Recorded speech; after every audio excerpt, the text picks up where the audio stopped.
Greetings and salutations, everybody. Welcome to the best damn movie-related show on the planet Earth, the John Campea Show, coming from right here on my YouTube channel. I am, of course, your host, John Campea, and it is an awesome honor and privilege, as it is every day, to have you, my international friends, joining us as we talk about our favorite things in the world, movies, movie news, entertainment, some television shows, all sorts of good stuff. And, of course, joining us at the end of his eclectic rainbow is the one and the only Mr. Robert Meyer Burnett. Robert, how you doing, sir?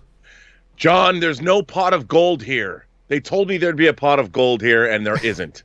They lied, Rob. Where's my leprechaun, John? It's St. Patrick's Day. Come on. They lied. Oh, that's right. It is St. Patrick's Day. I swear to God. Before we started the show, I saw somebody write something about Happy St. Patrick's Day. I'm like, wait a minute. Is it St. Patrick's Day? And Rob confirmed it was. And it just so happens that I was fortuitous enough to be wearing green.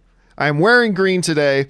So happy St. Patrick's Day to everybody of Irish or Irish-spirited descent, to all of our international friends. And guys, we do have a bunch of stuff to talk about here today, as we hope you guys are doing well. I know a lot of you are kind of bunkered in at home, doing the right thing, engaging in social distancing. You are doing your part. You're doing the right thing. Good on you.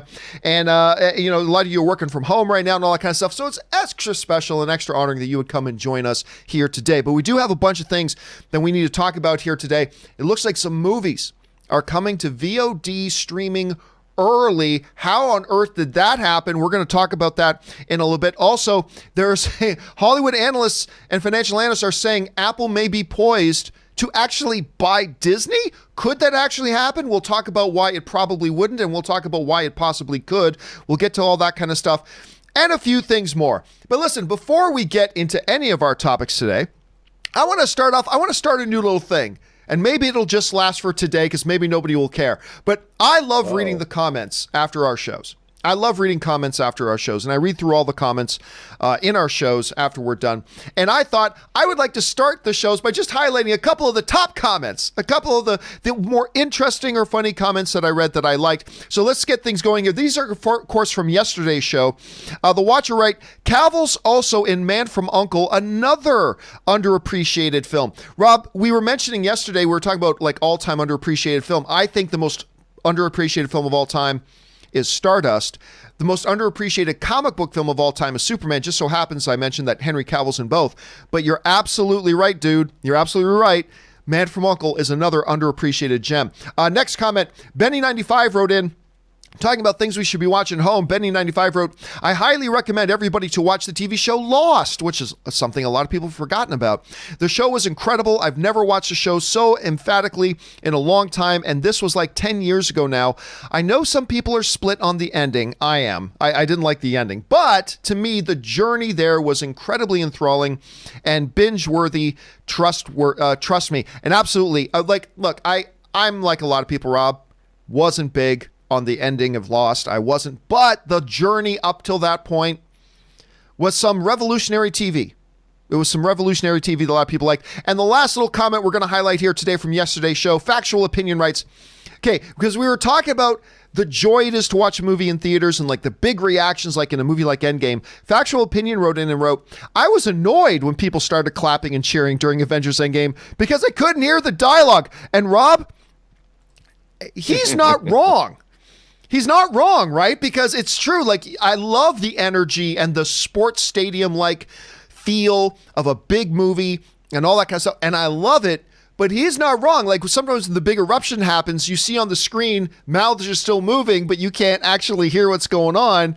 And it just kind of gives you an excuse to go back and watch it a few more times. So, hey, guys, listen, I'm going to go through the comments on the show, on today's show later. And if you've got an interesting comment, an interesting point of view, something funny, you might see your comment on tomorrow's top comments. All right. Hey, listen, guys, before we get into our main topics today, we do have one thing off the top that we want to talk about here. And that off the top is this. You know, with everything going on with the coronavirus and everybody hunkering down, you know, for some people, for a lot of people, it's just a massive inconvenience. For a lot of us, it's just a pain in the ass. But for other people, it's actually creating legitimate hardship. And it's always good when we can see some of the people in the Hollywood system, particularly good Canadian kids. That's right. Good Canadian kids doing some good stuff. You know, Rob, we said on the show the other day that sometimes in our worst of circumstances, that's when it can actually bring out the best in people. And this one was a really nice story to see. So Ryan Reynolds and his, we were just talking about Blake Lively on yesterday's show, Rob. Ryan Reynolds and Blake Lively have donated $1 million of their own money to food bank for coronavirus relief in both the United States and Canada. And Ryan Reynolds got on social media and wrote this: COVID-19 has brutally impacted older adults and low-income families. Blake and I are donating $1 million to be split between Feeding America and Food Banks Canada. If you can give, these organizations need our help. Take care of your bodies and hearts. Leave room for joy. Call someone who's isolated. They might need connection. By the way, Hugh Jackman's phone number is 1555 sad face Hugh, which is obviously a very, very Ryan Reynolds way to end a tweet. That is a very Ryan Reynolds way to end a tweet for sure. So, Rob, we've got this situation now where this stuff is happening. This stuff is going on. And we're seeing some people step up and do things. Are you surprised at all that somebody like Ryan Reynolds would be like the guy to step up and like do something like this and kind of set an example for the rest of us? No, I mean, not at all. I think that, you know, clearly their interactions on social media and things, I mean, they're a great couple, obviously. I think they're the kind of people we aspire to be. And they seem to be loving life. And being that he is, as you always say, a good Canadian kid, I mean, if people have the means to give back, I think that they should, you know, and look, like, you know, if you give it away in taxes anyway, you might as well give it to a cause where you can direct your funds and make sure they get where they're going. And at the same time, you know, you get the gratification of knowing that you've made an immediate difference where that difference is needed the most. And, you know, I've had people tweet me and said the hoarding, around their area, there's no food in the stores, you know, and maybe having food banks for people that are on low incomes or families that can't afford to get food, or people that are even living in places where there is no food because the stores aren't going to get restocked. This could really be some immediate added relief that people in need are gonna need right away, not next week, not a month from now, but today. And I think that's tremendous. Yeah, it's always good when we can see something like this, see a nice story, something like this. And it makes me feel, you know what, there's a lot of power, guys. There's a lot of power in the film fan community and in the film community as a whole. And I know it feels like when it's strange, when things get tight, that's when it's hardest to do something good for somebody else. But that's when it's actually needed the most. And may Ryan Reynolds and Blake Lively's example be an example for all of us. And good on Ryan Reynolds for repping the Maple Leaf, my friends, repping the Maple Leaf. All right, with that down, guys, let's move on.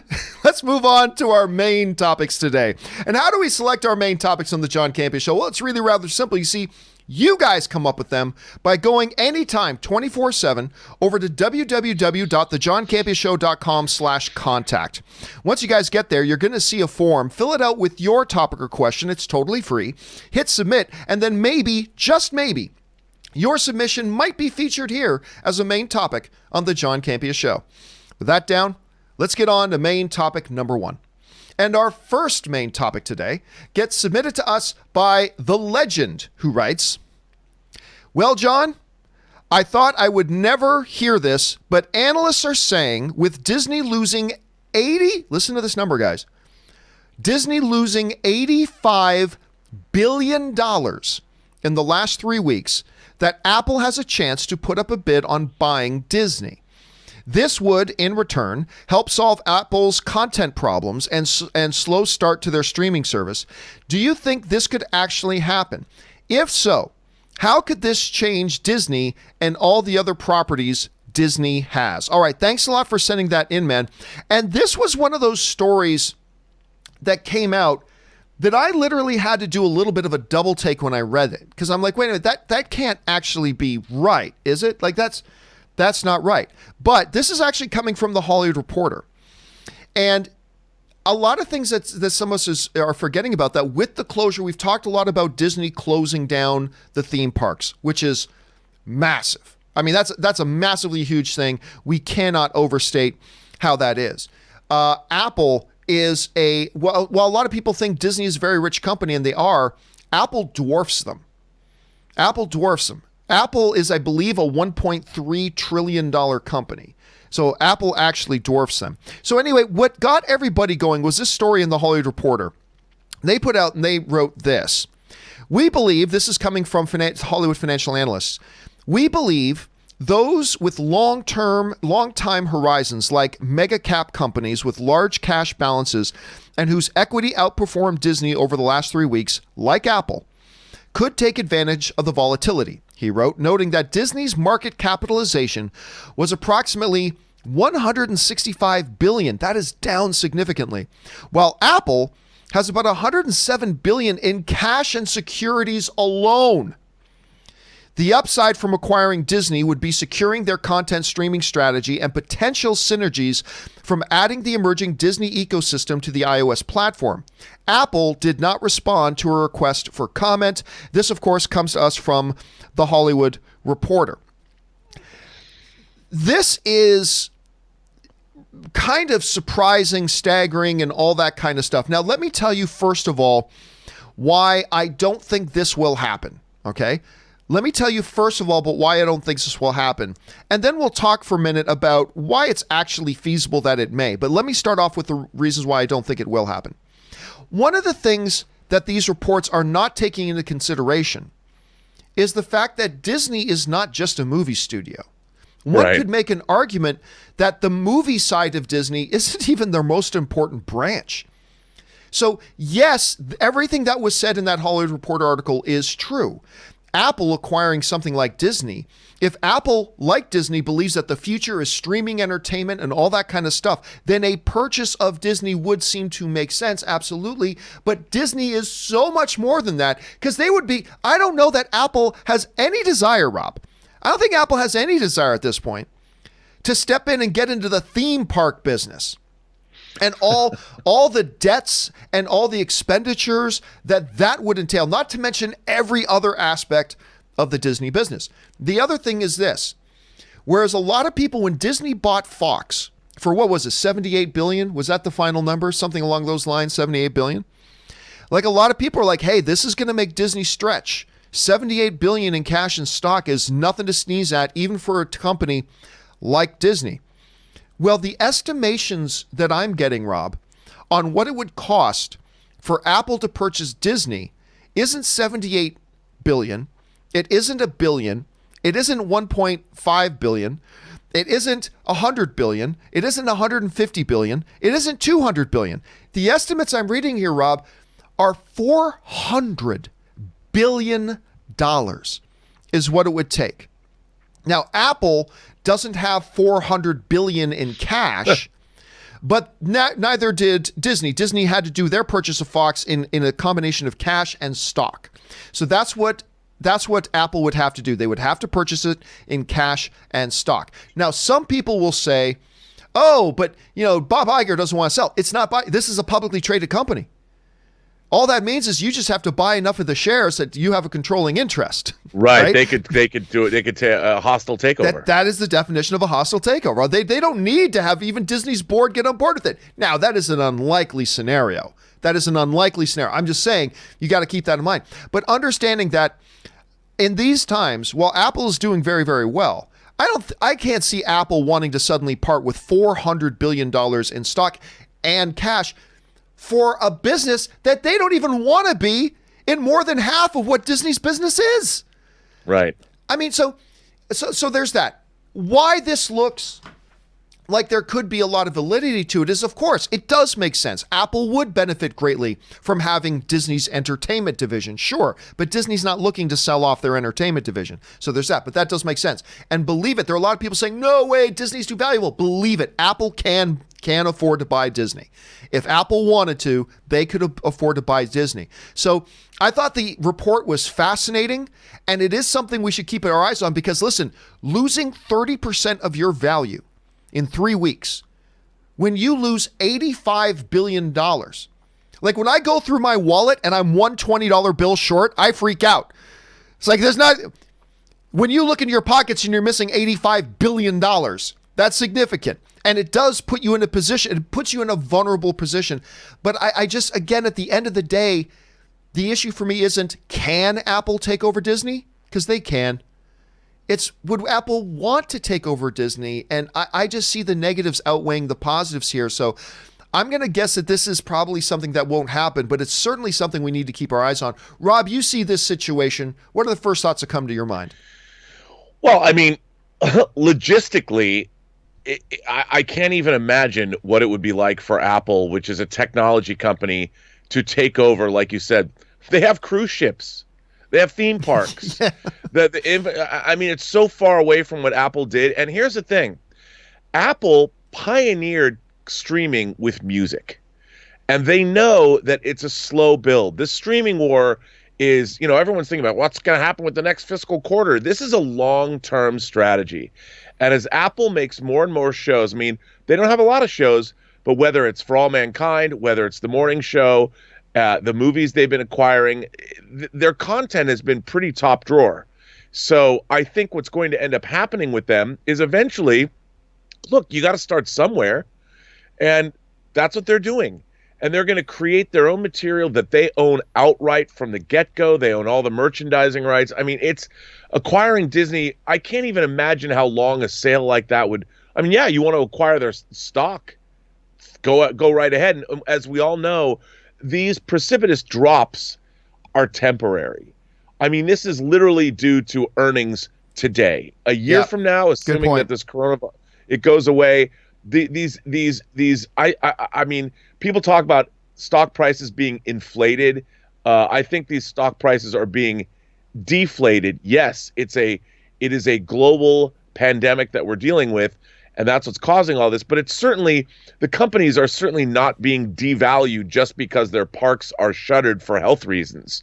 It's not like they've fallen into disrepair and nobody's going to Disneyland anymore. No one's going to Disneyland right now. But if they can weather this storm, and a lot of people won't, Hollywood is going to be changed forever because of this. But if they can weather this storm, as soon as the parks open again, their stock is going to go right back up. I wish I had lots of money, because I would jump right in and buy as much stuff as I can with our depressed markets, because it's a pretty good bet people are going to make some decent money. Yeah, that's a great point as well, because if you're a shareholder right now, you got to ask yourself. Yeah, well, here's the risk. Here's the risk, right? If you're a Disney shareholder right now, you've got your stock and this is at a certain value that's much less than it was yesterday. They're asking themselves, is my stock tomorrow going to be even less, or should I jump ship on this stock now? I think the wise thing is exactly what you're saying. If I'm a Disney shareholder, which I am not, but if I was a Disney shareholder, my thinking is, I can't afford to part with this stock because the value it's at right now, it's just going to go up later. I mean, maybe I sell it and then buy it back 5 minutes later. I mean, I don't know, but that seems like an odd thing. But there is another interesting angle to this, Rob, and that is that there has always been a very interesting close tie between Disney and Apple. Steve Jobs was, for a period of time, the single largest shareholder of Disney stock in the world. There was no individual for a period of time. There was no individual for a period of time that had more ownership of Disney than Steve Jobs did. Now, it was still very, very tiny percent, but nobody had more than he did for a period of time. And so there's always been an interesting relationship between the two companies. And if I'm not mistaken, I could be wrong about this, but I believe Jobs actually sat on the board of Disney for a while. If I'm not mistaken, I think he did. I could be wrong about that. But, dude, I mean, what if Bob Iger suddenly was hired by Apple? Oh, jeez. I mean, that's what I was thinking when this topic came up. I'm like, people are still very puzzled over his abrupt exit from Disney. But was it that abrupt? We knew he had announced years ago that he was going to leave at the end of his term, so it wasn't that abrupt. I just think it'd be, what a baller move it would be if Bob Iger all of a sudden he took over. Oh my gosh. Anyway, guys, question here is, what do you think about all this? Do you think that, hey, this is probably much ado about nothing, it's interesting, but it's not about the could've, it's about the should've? Do you think, like I do, that this probably will not come to pass? Or do you think, like some other people are thinking, like, hey, in today's economic realities, maybe it could? Jump down to the comment section below and let us know your thoughts. All right. With that down, let's move on to main topic number 2. And our second main topic today gets submitted to us by Devin Schuster, who writes, "Hello, John. Did you see that Regal Cinemas has decided to just close down all of their theaters instead of the 50% capacity thing they were talking about? Looks like AMC has also taken further steps by limiting any theater audience to just 50 people, not just 50%, but 50 people. As a matter of fact, we'll talk about this in a minute. AMC has also just announced that they are shutting down indefinitely. Do you think this is an overreaction on Regal's part, or do you think AMC will follow suit? Thanks, and stay safe, everyone. All right, thanks a lot for writing that in, Devin.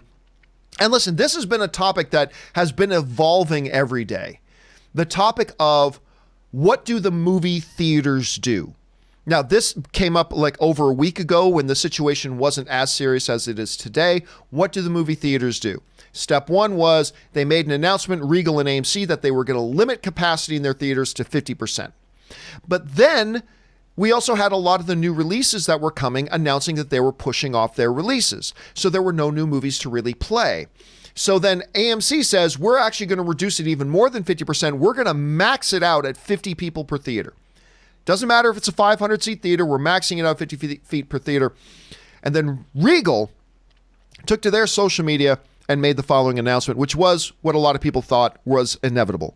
Regal announces closure of all theater locations starting Tuesday, March 17th. That's today.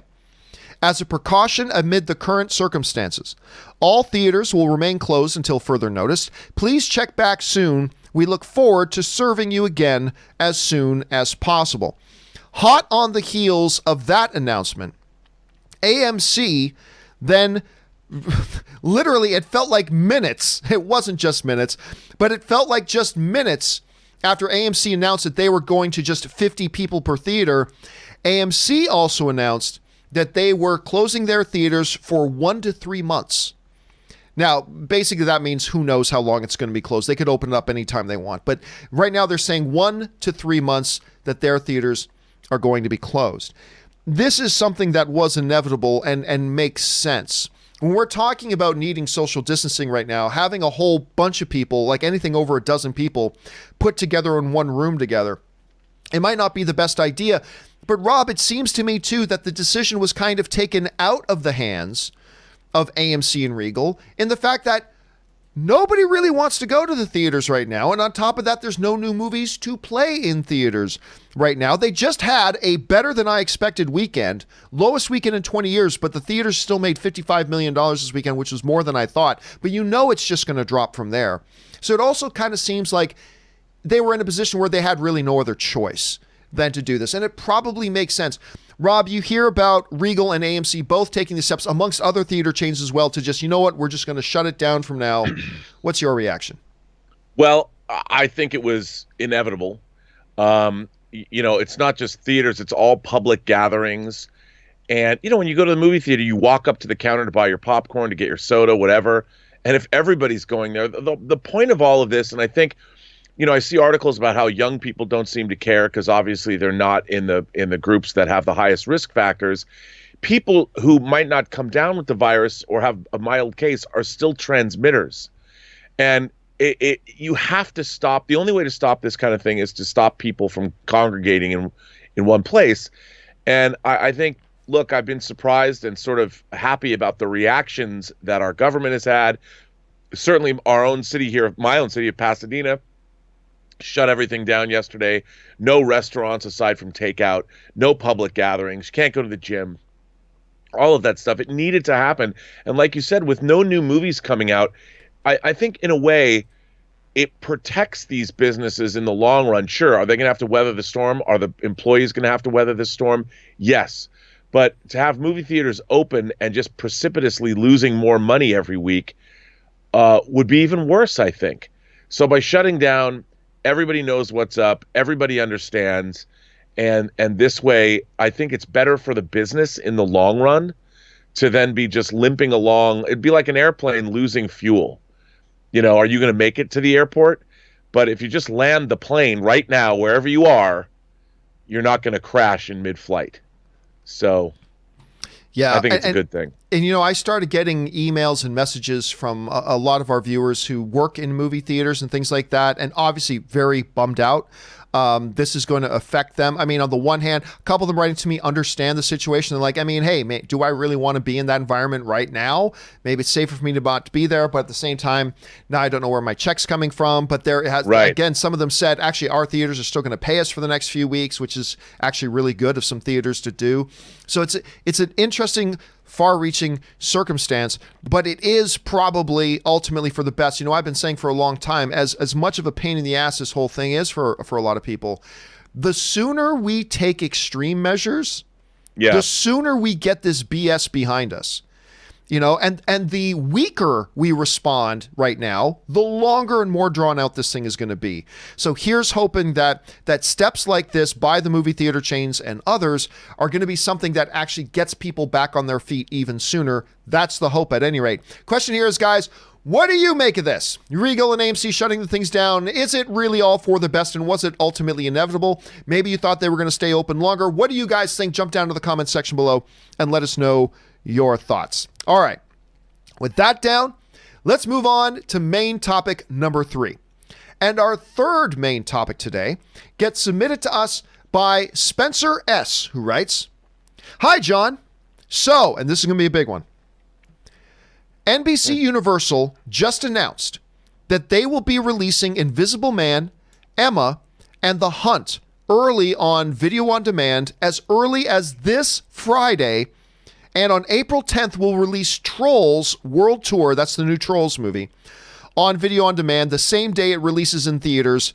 However many theaters are actually open. It doesn't look like there's going to be any theaters open at that time. Anyway, this is something that is a reaction to a very unusual time for the industry.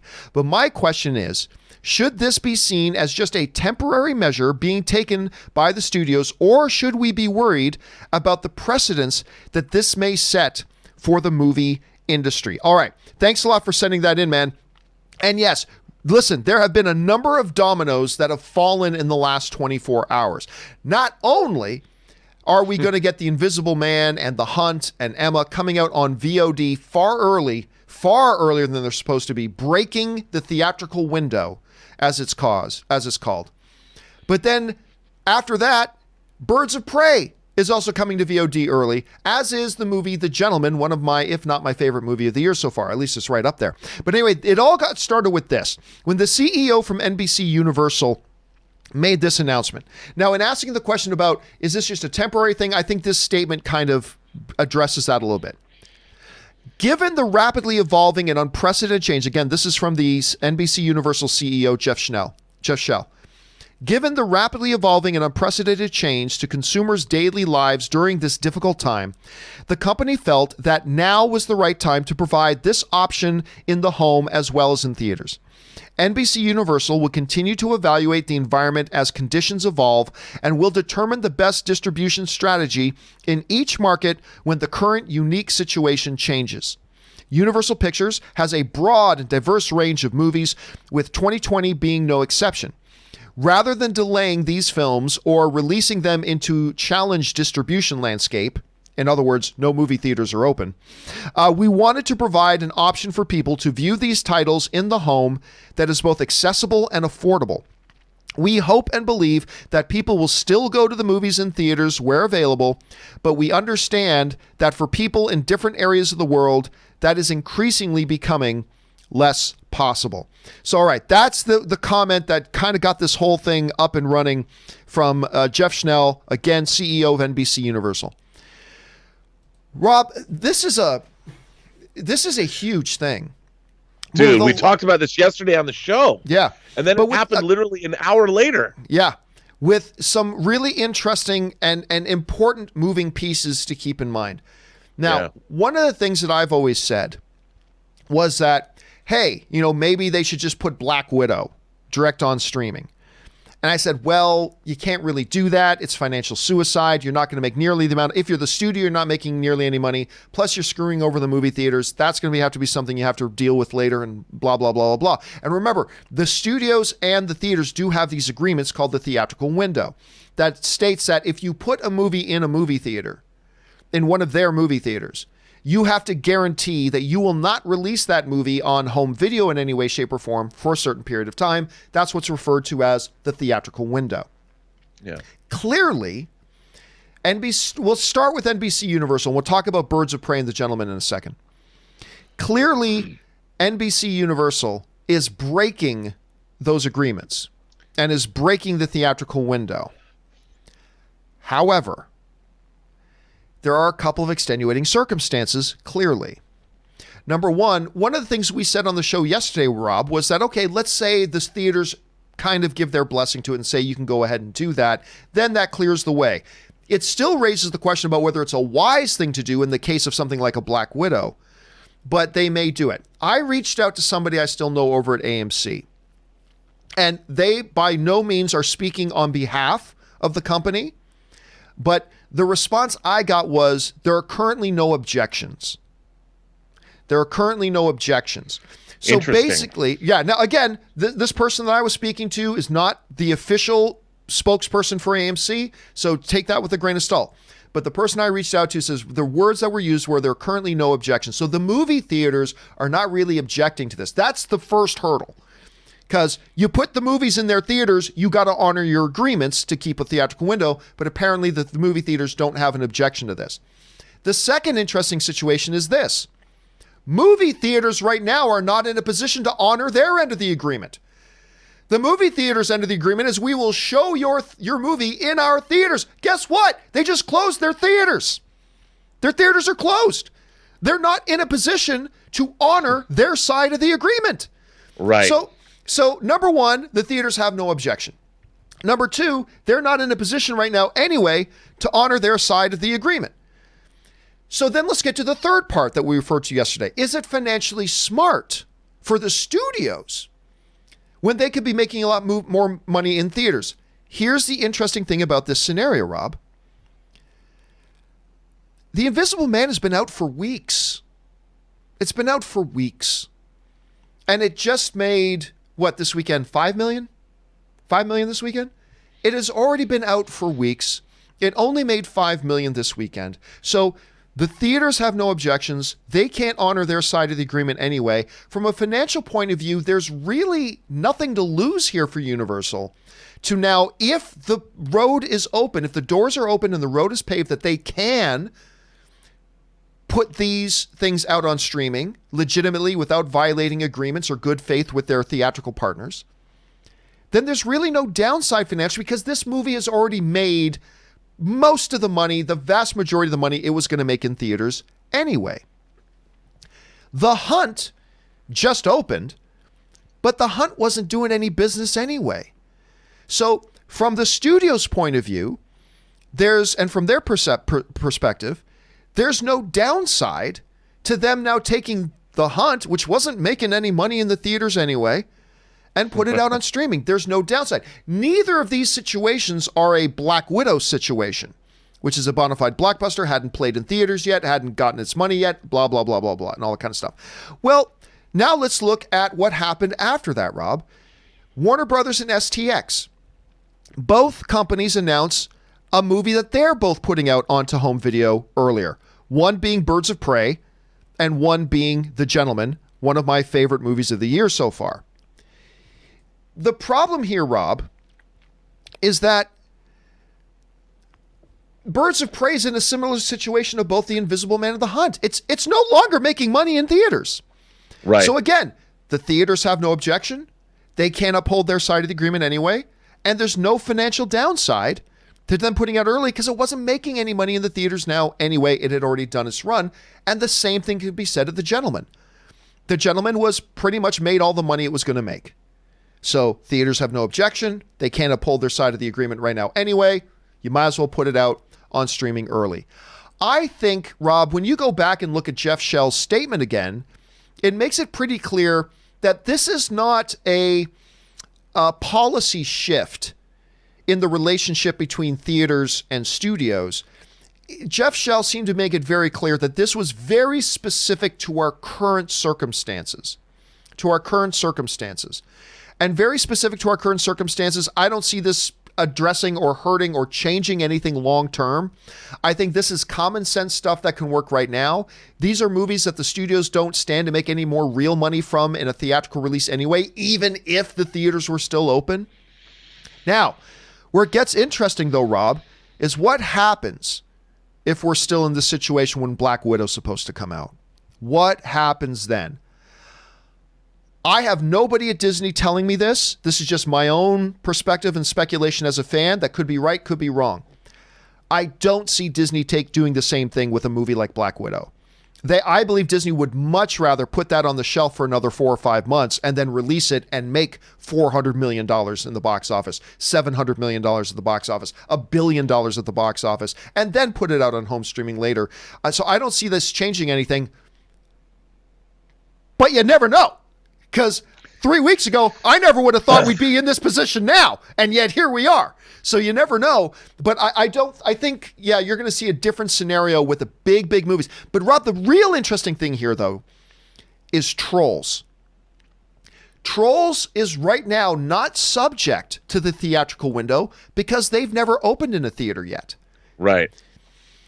And so it's very interesting to me that Universal would make the decision to put Trolls, so we're just going to release it when it is. Quite frankly, I've heard it felt no buzz for Trolls World Tour, so maybe they realized it as well, and maybe they realized it wasn't going to make a lot of money in theaters anyway, even though the first movie made over $300 million, and was a nice little win for Hasbro, by the way. Thank you, Hasbro, for providing half of my household income. I appreciate that.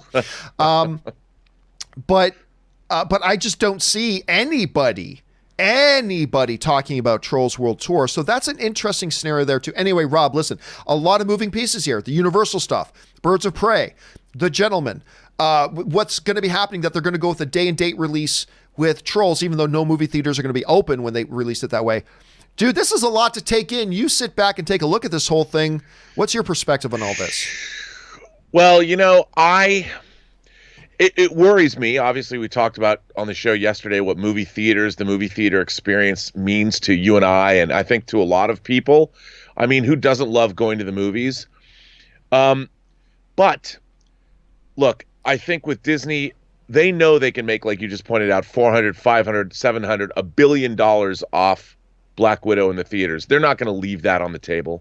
They still want to get that money. They need to get that money. That's what their business is. So for the time being, I don't think the theatrical business is necessarily in danger of going away. Right now, the movie theaters aren't even open. So it's a moot point. So it's hard to gauge what's really going to happen. But I would say this. I still want to be able to see like Blumhouse movies in the theater. But I think that this could prove that, you drop in lower budgeted movies. And I think in a way, lower budgeted movies can play for a couple weeks. They have a big opening, and maybe because look, a movie like The Hunt, you saw it. For whatever it is, it's probably better seeing a movie like The Hunt in a theatrical setting with an audience than without an audience. Horror films or genre movies or movies like The Hunt, anything Blumhouse puts out, is always better to see with a crowd than not. But to expect a movie like that to stay in a theater for 6 weeks or 8 weeks might be a little unrealistic. So, like everything else in the entertainment business, this is an evolution. And it's something that we don't know where it's going to shake out or where it's going to end. But like everything else, you evolve or die.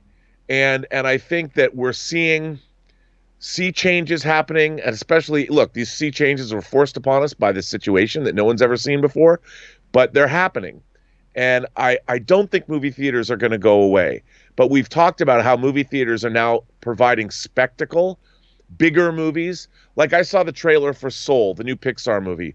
That movie looks wonderful. I don't want to see that movie sitting by myself at home. It looks like that movie is going to make a lot of people cry. And I want to sit in a theater and see that Pixar movie.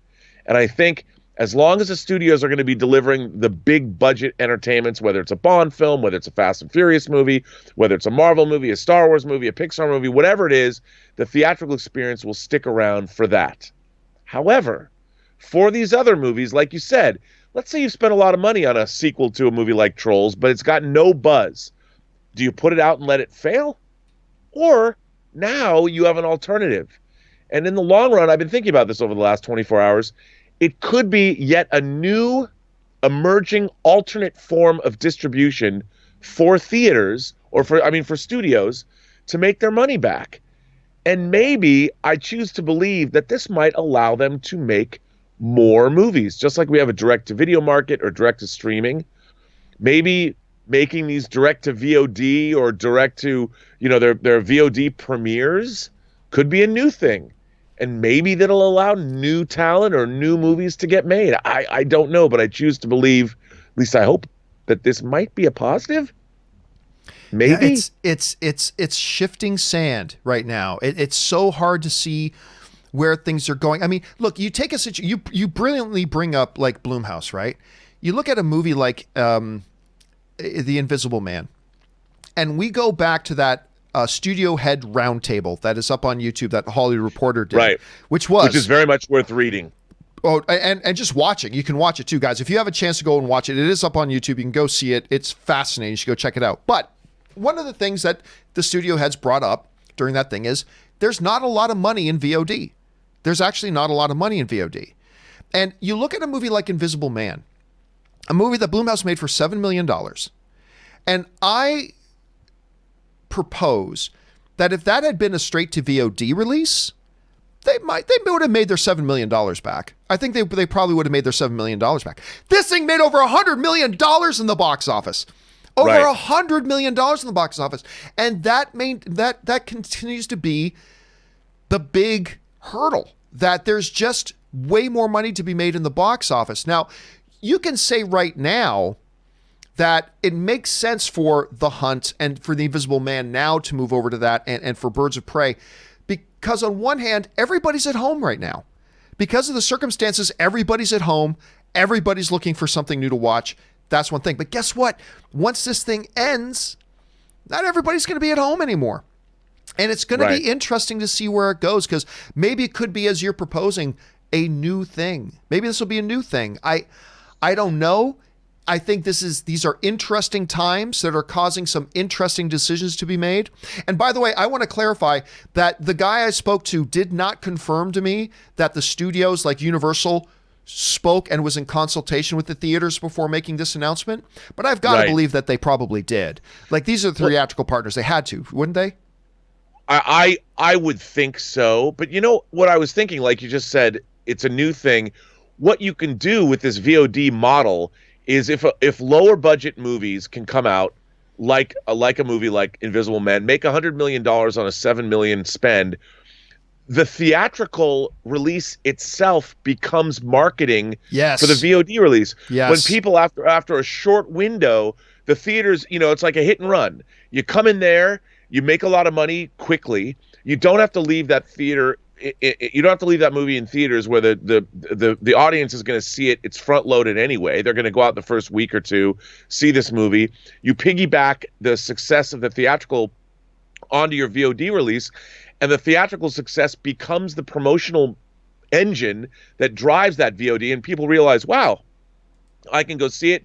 You're going to get young people that want to take dates. You're going to people like ourselves that are genre fans that are going to go out and see these things because we know what the theatrical experience is like for a movie like this. But then, boom, it's on VOD and it's in the home. And the people that have heard about this movie but might not have been going out to a theater to see it, or horror fans that have young kids or whatever, they can't get out to the theater. Boom, they still get to see it, and it feels new and it feels fresh because they're getting it within the same amount of time they've been already reading reviews and already hearing word of mouth. So it is kind of a new thing, and it could be beneficial, and it could make VOD more viable than it already is. I don't know, but it sounds like it could be. You could put this to good use, and utilizing, with social media and everything that happens.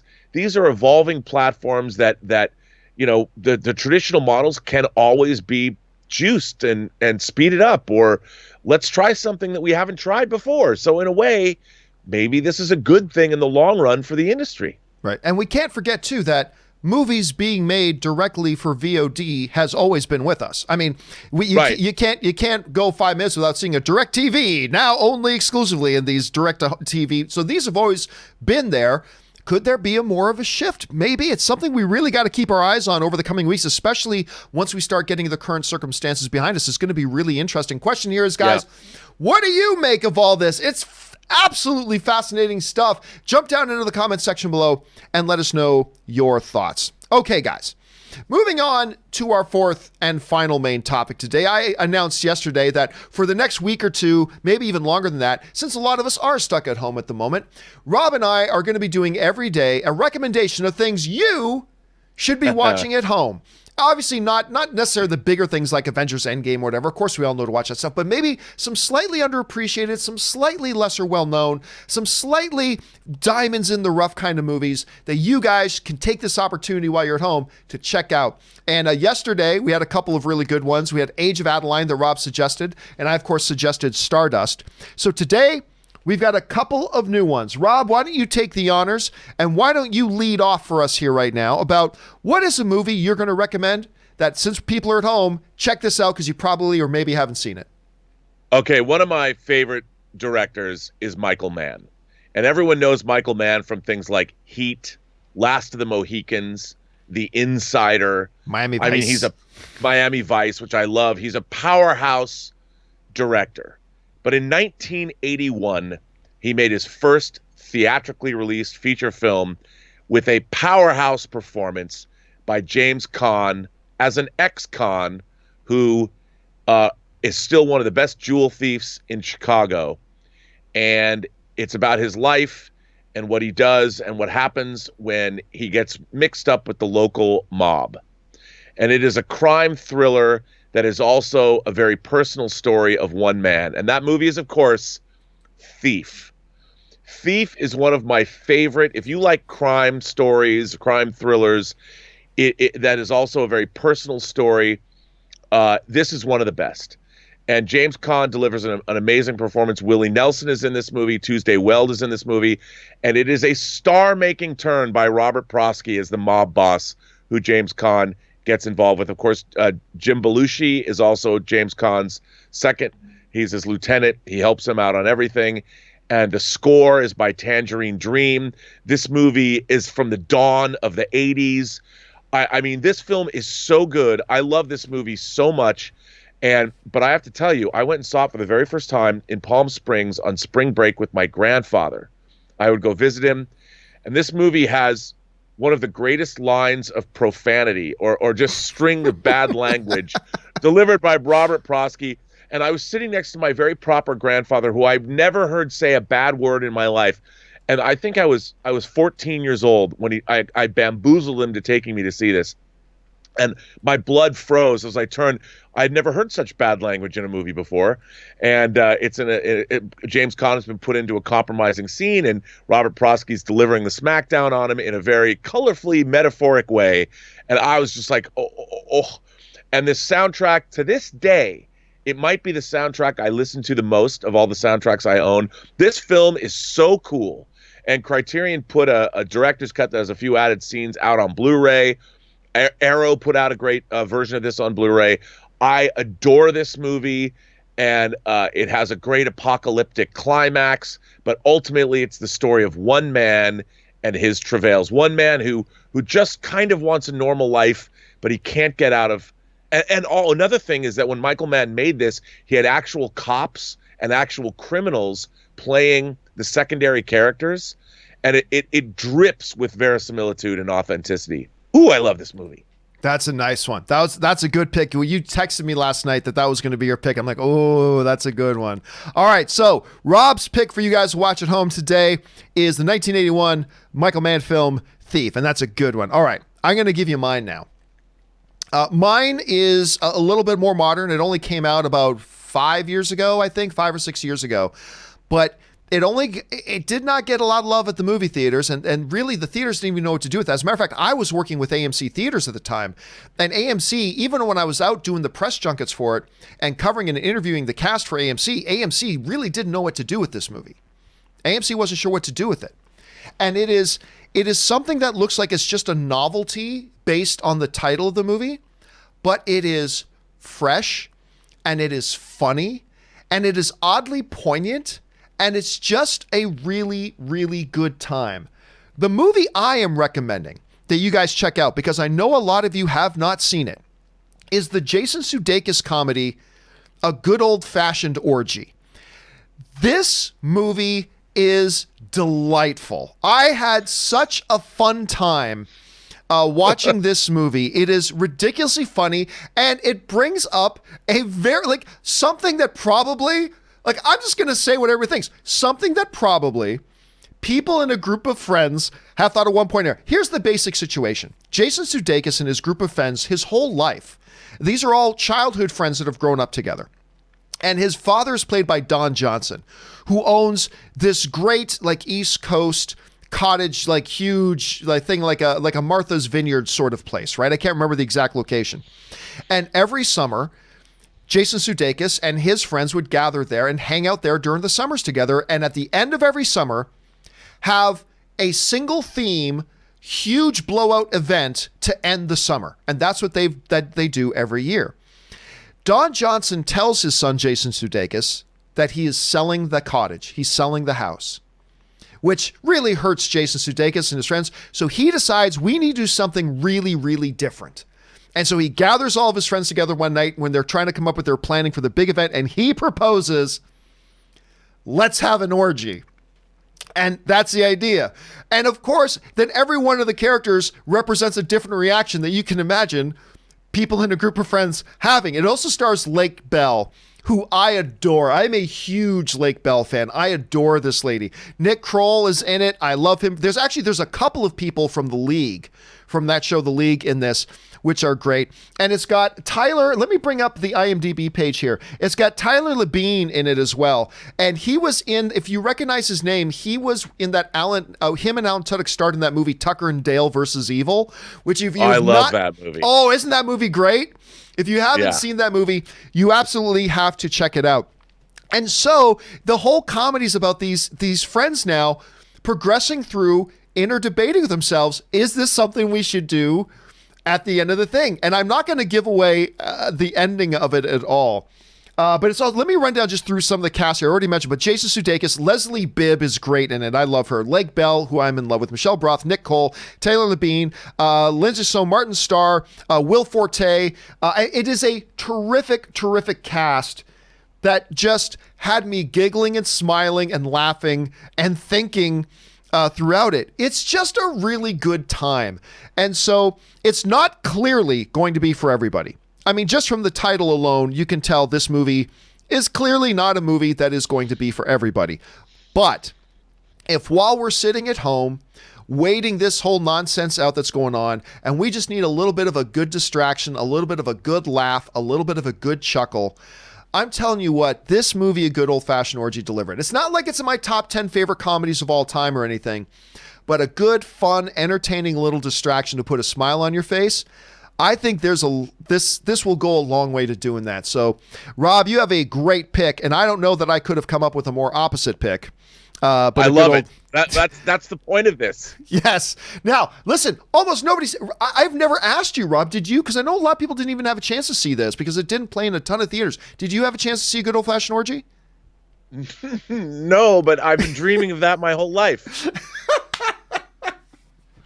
Yeah, so, I mean, guys, go check it out. It's a hell of a lot of fun. I think you're going to have a good time if you check it out. So, as always, guys, I want you guys to continue on this roll. You jump down to the comments section and tell everybody else what are some good films and movies or some TV shows that they can binge. What's some stuff that we can watch while we're all staying at home? Of course, Rob and I will continue this, and we'll have 2 new picks tomorrow. So jump on down and let us know what you think of our picks.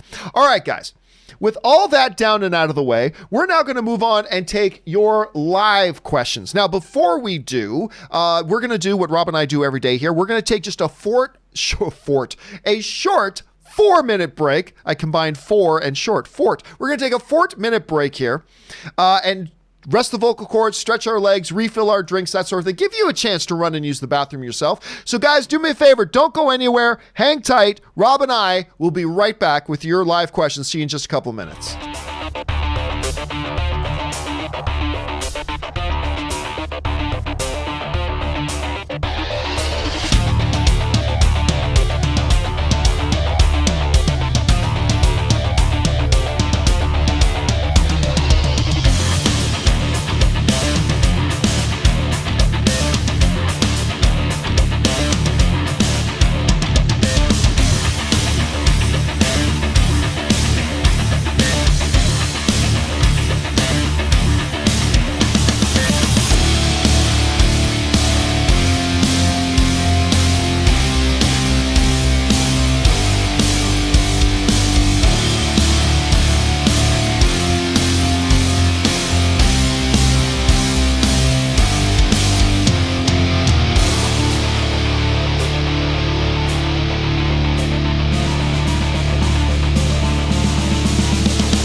Thank you, ladies and gentlemen, for your patience and indulgence as we took just a little bit of a break there. Went and got my drink refilled. Hey, I forgot to mention, Rob. So one of the ways we're kind of keeping things going here. So Ann and I moved about 2 years ago, and we moved literally one street over. We literally moved one street over so we could get a place that has a little bit of a space so I could have my studio in. This is 2 years ago. And so our friend Kaori, you know Kaori, and you guys at home know Kaori. She's been on the show a few times. She moved into our old place one block over. So during this kind of lockdown, she's been coming over here and just hanging out here. We kind of been hunkering down. So 2 nights ago, she had never seen, what had she never seen? She had never seen Shazam. So she came over and we watched Shazam. And that was great. It gave me an excuse to watch Shazam again. And then last night we realized she had never seen Bumblebee. And so we watched Bumblebee again last night. So that's been kind of fun. I've been enjoying that. It's kind of great because she's got a whole bunch of movies she's never watched, and it gives us now an excuse to watch the movies we haven't seen before. All right. Anyway, guys, with all that down, and by the way, you've got your series going that's doing something similar. Your Wine About Movies, where you and your girlfriend are watching movies she's never seen before. Yeah. It's a good opportunity for that right now, which is such a fun idea. Fun. All right. Yeah, it's been fun. Let's get on to your questions, guys. And the first thing we're going to start off here is with Canada Rocks, who writes, have you seen the great video by Max Brooks? Yes, I have. About the virus. He's not worried about himself, but he's worried about passing it on to his father, Mel Brooks, Dick Van Dyke, and Carl Reiner. Really fitting video from the author of World War Z. And that's something we were talking about yesterday, Canada Rocks, about the fact that I know there's a lot of people who aren't worried about themselves getting sick because they're healthy enough, whatever, they'll be able to endure it, and that's fine. But with thinking about the wrong way, you got to think about the way Max Brooks is thinking about it. When you become sick, you become a transmitter. You become a transmitter, and you're going to get other people sick who may not be as healthy as us. So that's a great video to point out. Thanks for, if you haven't seen it, you should go watch that video by Max Brooks. It's really interesting. Willow writes, if the situation stretches out for 3+ months, it won't just be movie reviewers and pundits that'll be in serious financial trouble. Also, you'd rather do exotic dancing to earn money rather than breakdancing? Either way, I'm in. Yep. You're going to see, again, you're going to see my junk streaming on screen before you see me break out a windmill. Yes, it is true. Come on, dude. Come on. It is true. Because one thing I'd be incredibly proud of. One, I'd be very embarrassed. But yeah, you're gonna see my junk on. You're gonna see my junk on live stream before you see me, doing any floor work at all. But yeah, there's that. All right.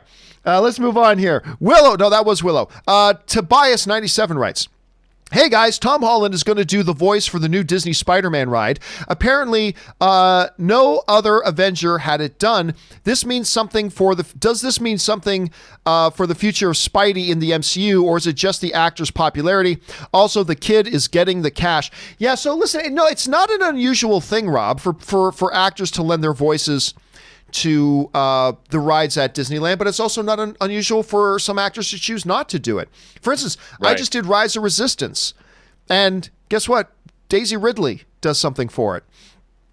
So it's not just another little thing. So no, it doesn't mean anything that he did it while the other Avengers didn't do it. Does that mean something? No, not at all. Because I don't think we're going to see Daisy Ridley in another Star Wars movie. So just because she did this, but yeah, she probably did get paid. But Rob, do you think there could be any other deeper hidden meaning to it?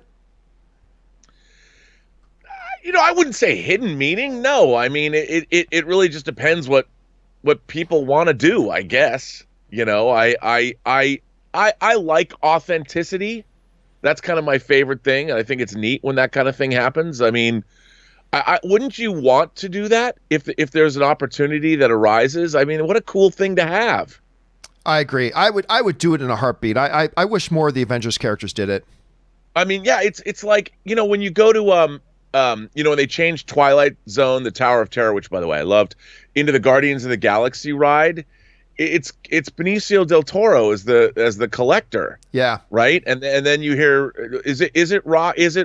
do you hear Rocket? Rocket runs around. I don't know if you hear his voice, but it's really cool. It's like, wow, who doesn't want to do that? Yeah, and it makes it more immersive. It's great to see. All right. Yeah.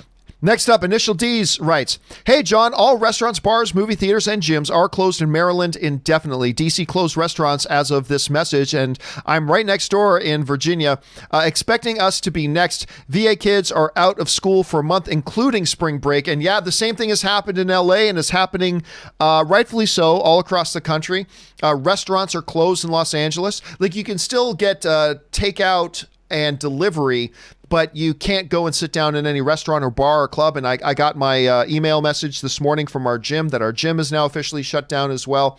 So, but listen, again, I look at this as positive stuff, because to me, the more extreme, and I think we can get even more extreme, but the more extreme we get, the faster we put this BS behind us. And so I'm all for it, but it does make it a big pain in the ass. It makes it a giant pain in the ass, dude. There's no doubt about it whatsoever. Magic K writes, "Universal made their movie currently in theaters available on demand this Friday, despite that you said that it is a financial suicide for movie companies." Again, though, keep in mind that these are very specific circumstances. These are movies that have already pretty much made all the money they were going to make in theaters anyway, and only had a very small amount. Like Invisible Man, The Hunt wasn't going to make much more because The Hunt stinks. Anyway, but that's just my opinion. Other people may like it. But it tanked. The Invisible Man had already been out in theaters for weeks. It was down to making about $5 million per weekend, so it was going to make even less than that next weekend. The Birds of Prey movie already pretty much done its theatrical run. The Gentleman pretty much done its theatrical run. So these are very specific movies that have no financial downside to doing the move right now. The big issue will come when a movie like Black Widow, which was what we were talking about a little bit earlier, is when Black Widow comes along. That, I believe, would be financial suicide for them to do it. Because there is $800 million to be made in a theater, and there ain't that much, according to the studio heads, there's not that much to be made on video on demand. So it's going to be interesting to see what happens there. But yeah, these particular films are very, very specific circumstances that, again, 3 important things had to happen. 1, no objection from the theaters. 2, the theaters aren't open, so they can't fulfill their end of the agreement anyway. And 3, there's no financial downside to them putting these other films on VOD, because they've already pretty much made all the money they're going to make in their theatrical runs anyway. So it's a very, very different scenario than, say, something like Black Widow that's coming. So let's keep our eyes on that, because you never know. You never know. Let's keep our eyes on that situation. All right. Shane Roxas writes, "Are spoiler warnings for Rise of Skywalker still a thing?" Nah, I mean, everybody knows everything that happens for Rise of Skywalker. If not, I just noticed that Harrison Ford's last words as Han Solo were, "I know," which was a nice little callback to Empire. I don't recall. Oh, you're talking about words that he said in Rise of Skywalker. I guess. I honestly, I try not to. Do you remember that line, Rob? Do you remember that particular line in the movie? Yeah, I don't. No, but I'd have to hear. Look, I'm going to watch it again. You know, I don't know if I'm going to buy that big box set, but I'm looking forward. I'm actually looking forward to watching Rise of Skywalker again, to see what to see how it sits with me. Yeah, I'll watch it again too. I mean, listen, I don't like the prequels, but they're still Star Wars, so I still once in a while will watch them, even though I don't like them. So I really have no interest in watching Rise of Skywalker again, but I probably will. I'll probably will and see. But then I will keep my eye open, though, for that particular thing with the Han Solo, because that's an interesting observation. Let's see. Eduardo O'Neill writes, "Trope that I hate. A misunderstanding forms between 2 characters that could have been solved with one explaining the situation in a single sentence to the other, but instead just stays silent while the other one storms off angry. Worst way to forward a plot." Eduardo, I love that you said that, because I have lost count, Rob, how many times I've watched a movie where something like that is happening. It's like, this is dissolved immediately if this guy just says this. Why aren't they just saying that?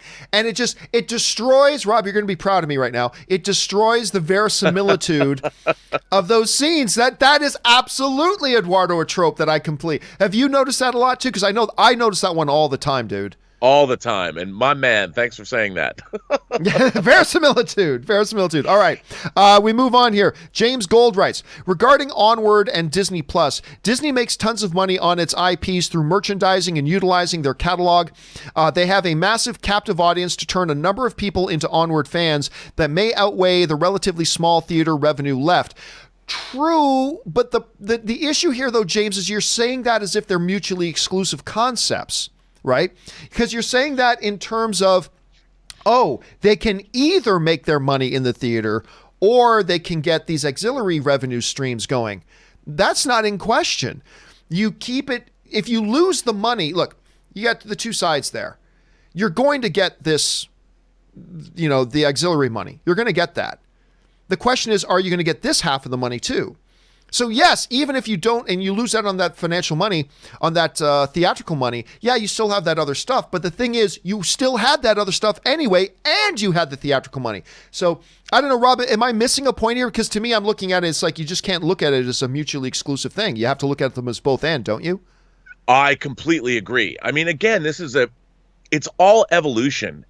And, we can't, the music industry was sleeping on the advent of streaming and things like iTunes and Napster and all that.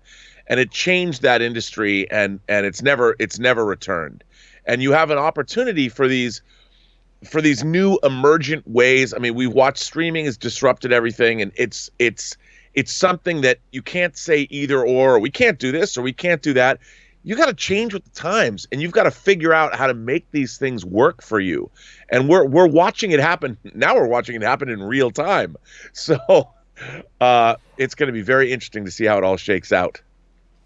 All right. Next up here, we've got TP Hunter, who writes, did you ever ask Robert about the Robert Wise director's cut of Star Trek The Motion Picture?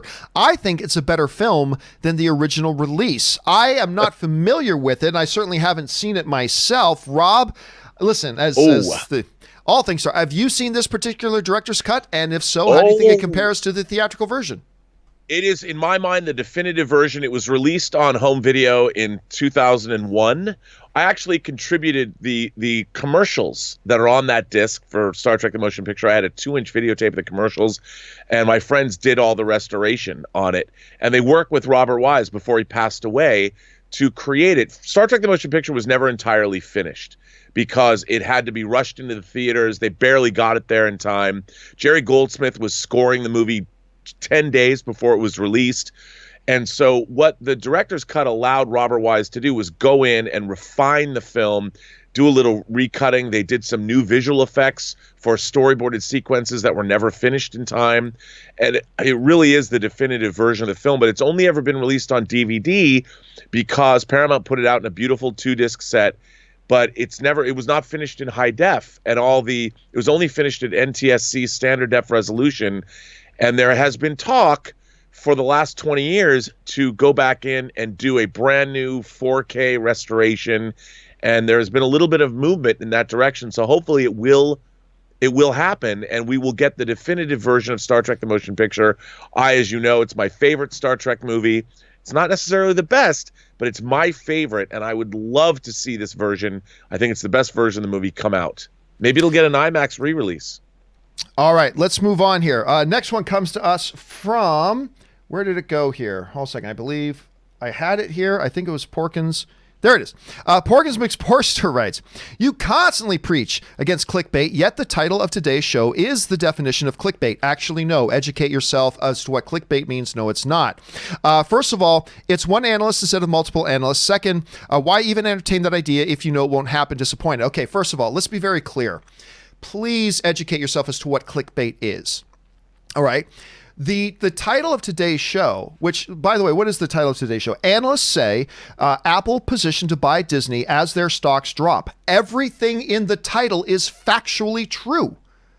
Everything in the title is factually true. The Hollywood Reporter wrote a story. By the way, it wasn't one analyst. It was the vice president of the company who represents the company. It's not one analyst. And it is significant enough that a mainstay like the Hollywood Reporter ran the story, and I literally put in the literal facts. Analysts say Apple positioned to buy Disney as their stocks drop. That is literally and factually true. There's no clickbait is, woman encounters a bear. You won't believe what happens next. Like, that's clickbait. Yeah. That's clickbait is Tom Holland reveals, what is it? Tom Holland reveals who Spider-Man's sexy friend is, but doesn't actually say it in the title, right? Tom Holland says sexy friend is Black Widow. Okay, then but like that's what please look what it is. I actually put the facts in the title. And if you want to call that clickbait, if you want to make up things in an imaginary world, you go ahead. There is actually a story in a real news source reporting some actual facts that a reputable company in the business. Analysts said that this could happen as Disney stocks drop, and then made their case for why. And I made that the title of today's show because I found that interesting. I don't believe it will ultimately happen, but it's no more or less than if ESPN runs a headline, which they do, about NFL executive believes Tom Brady may end up on the Tampa Bay Buccaneers. Okay, it may or may not happen, but that would be a factual thing. And I just think people have to get a grip on when you're actually putting the facts in the title, that's not clickbait. You may not like it, you may not agree with it, but it's by no definition is that clickbait. And the only reason I'm spending extra time on this is because clickbait is a problem in the online world. Clickbait is a problem in the online. Yes. Black Widow has been postponed indefinitely. Oh, has that news dropped? It just dropped 4 minutes ago. 4 minutes ago, Black Widow has been posted. Let me bring this up here. It's on Deadline. Yeah, I'm going to bring this up. Let me see what it says here. It's only the headline, really. Okay, it just says it's no longer opening. I'm reading this on Deadline. Black Widow. Let me bring this up for you guys so you can see what it is we're talking about here. We've become like a news breaking show. I love it.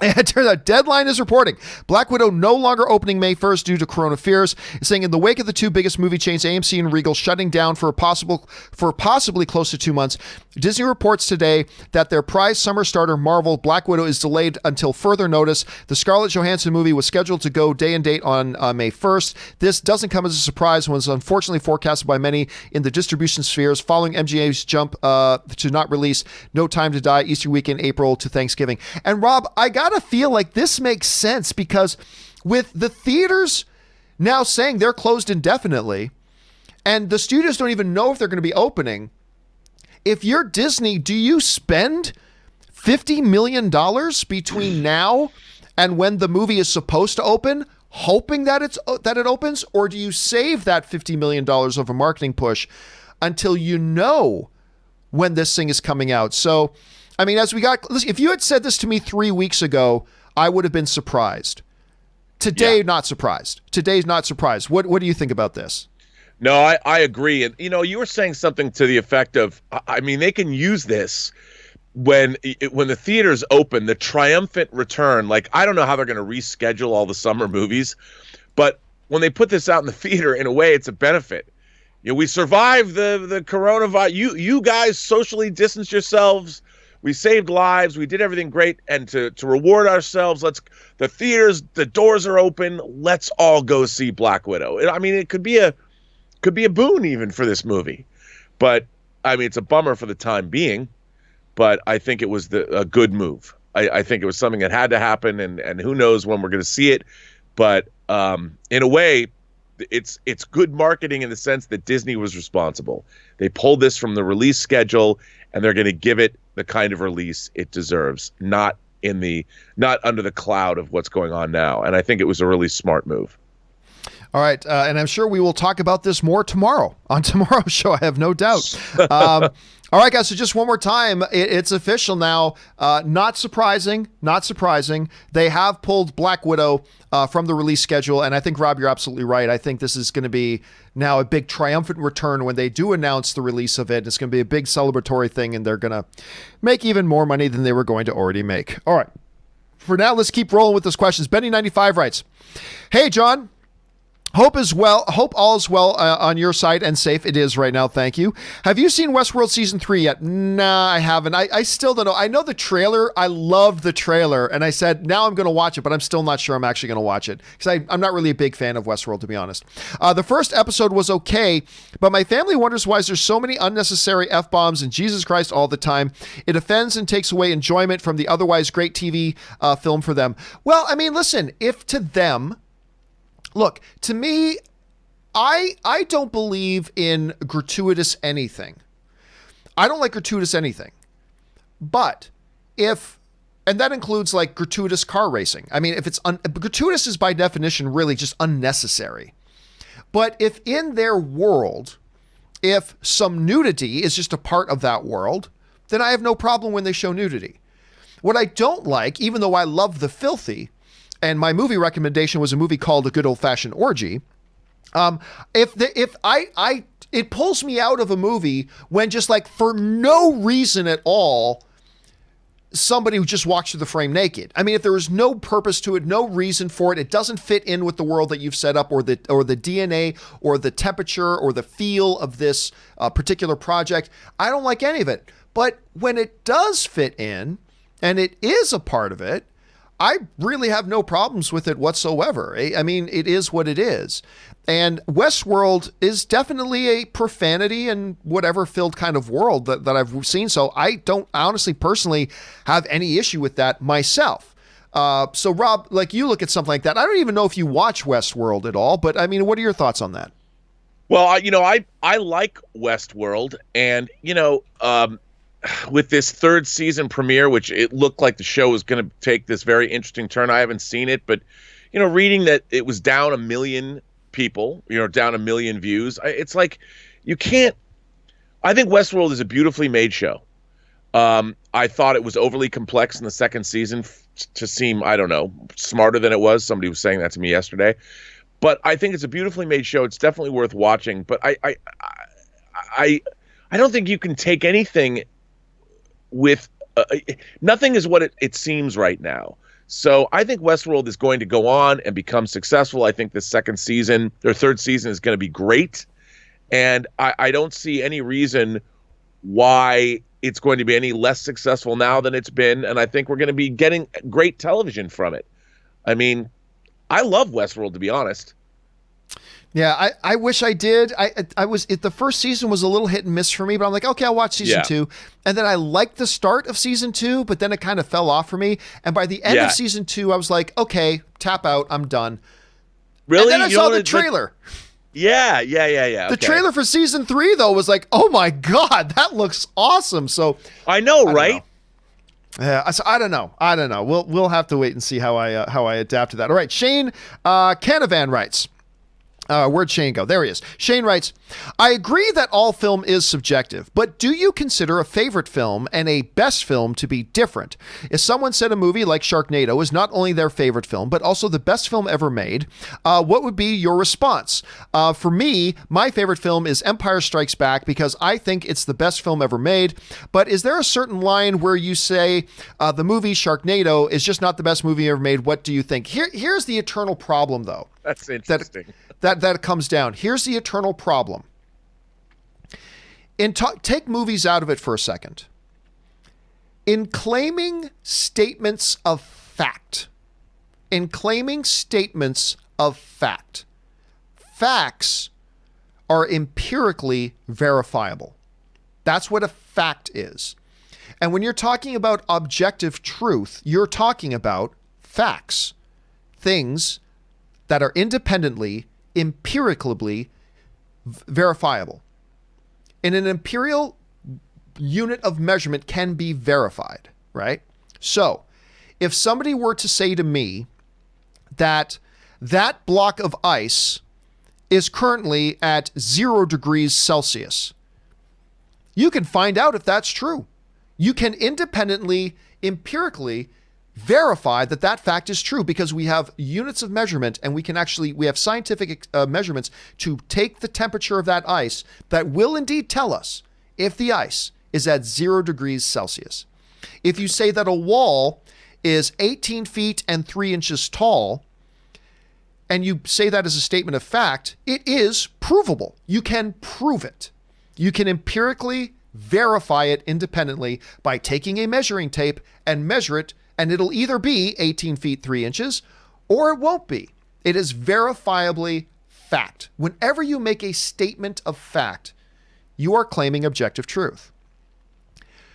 Even in the movies, you can say The Empire Strikes Back, and I'm making this number up, by the way. I'm just making this number up because I don't know what the actual runtime of Star Wars The Empire Strikes Back is, which would be a good way to stump me on a Star Wars trivia question, I guess. It's 124 minutes. Did you just know that off the top of your head? Yes. I'm impressed. I'm impressed, sir. Okay, so you can make a statement of fact like Rob just did, that Empire Strikes Back is 124 minutes. That is verifiable. You can measure that and time it and see if it is fact.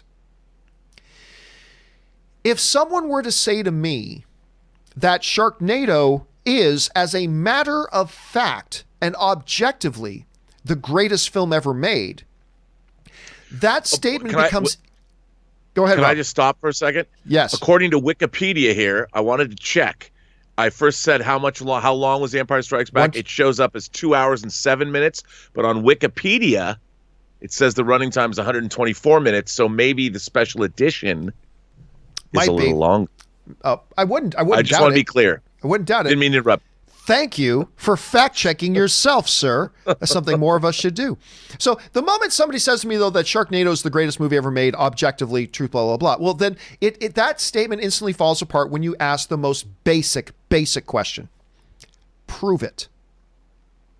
You can't.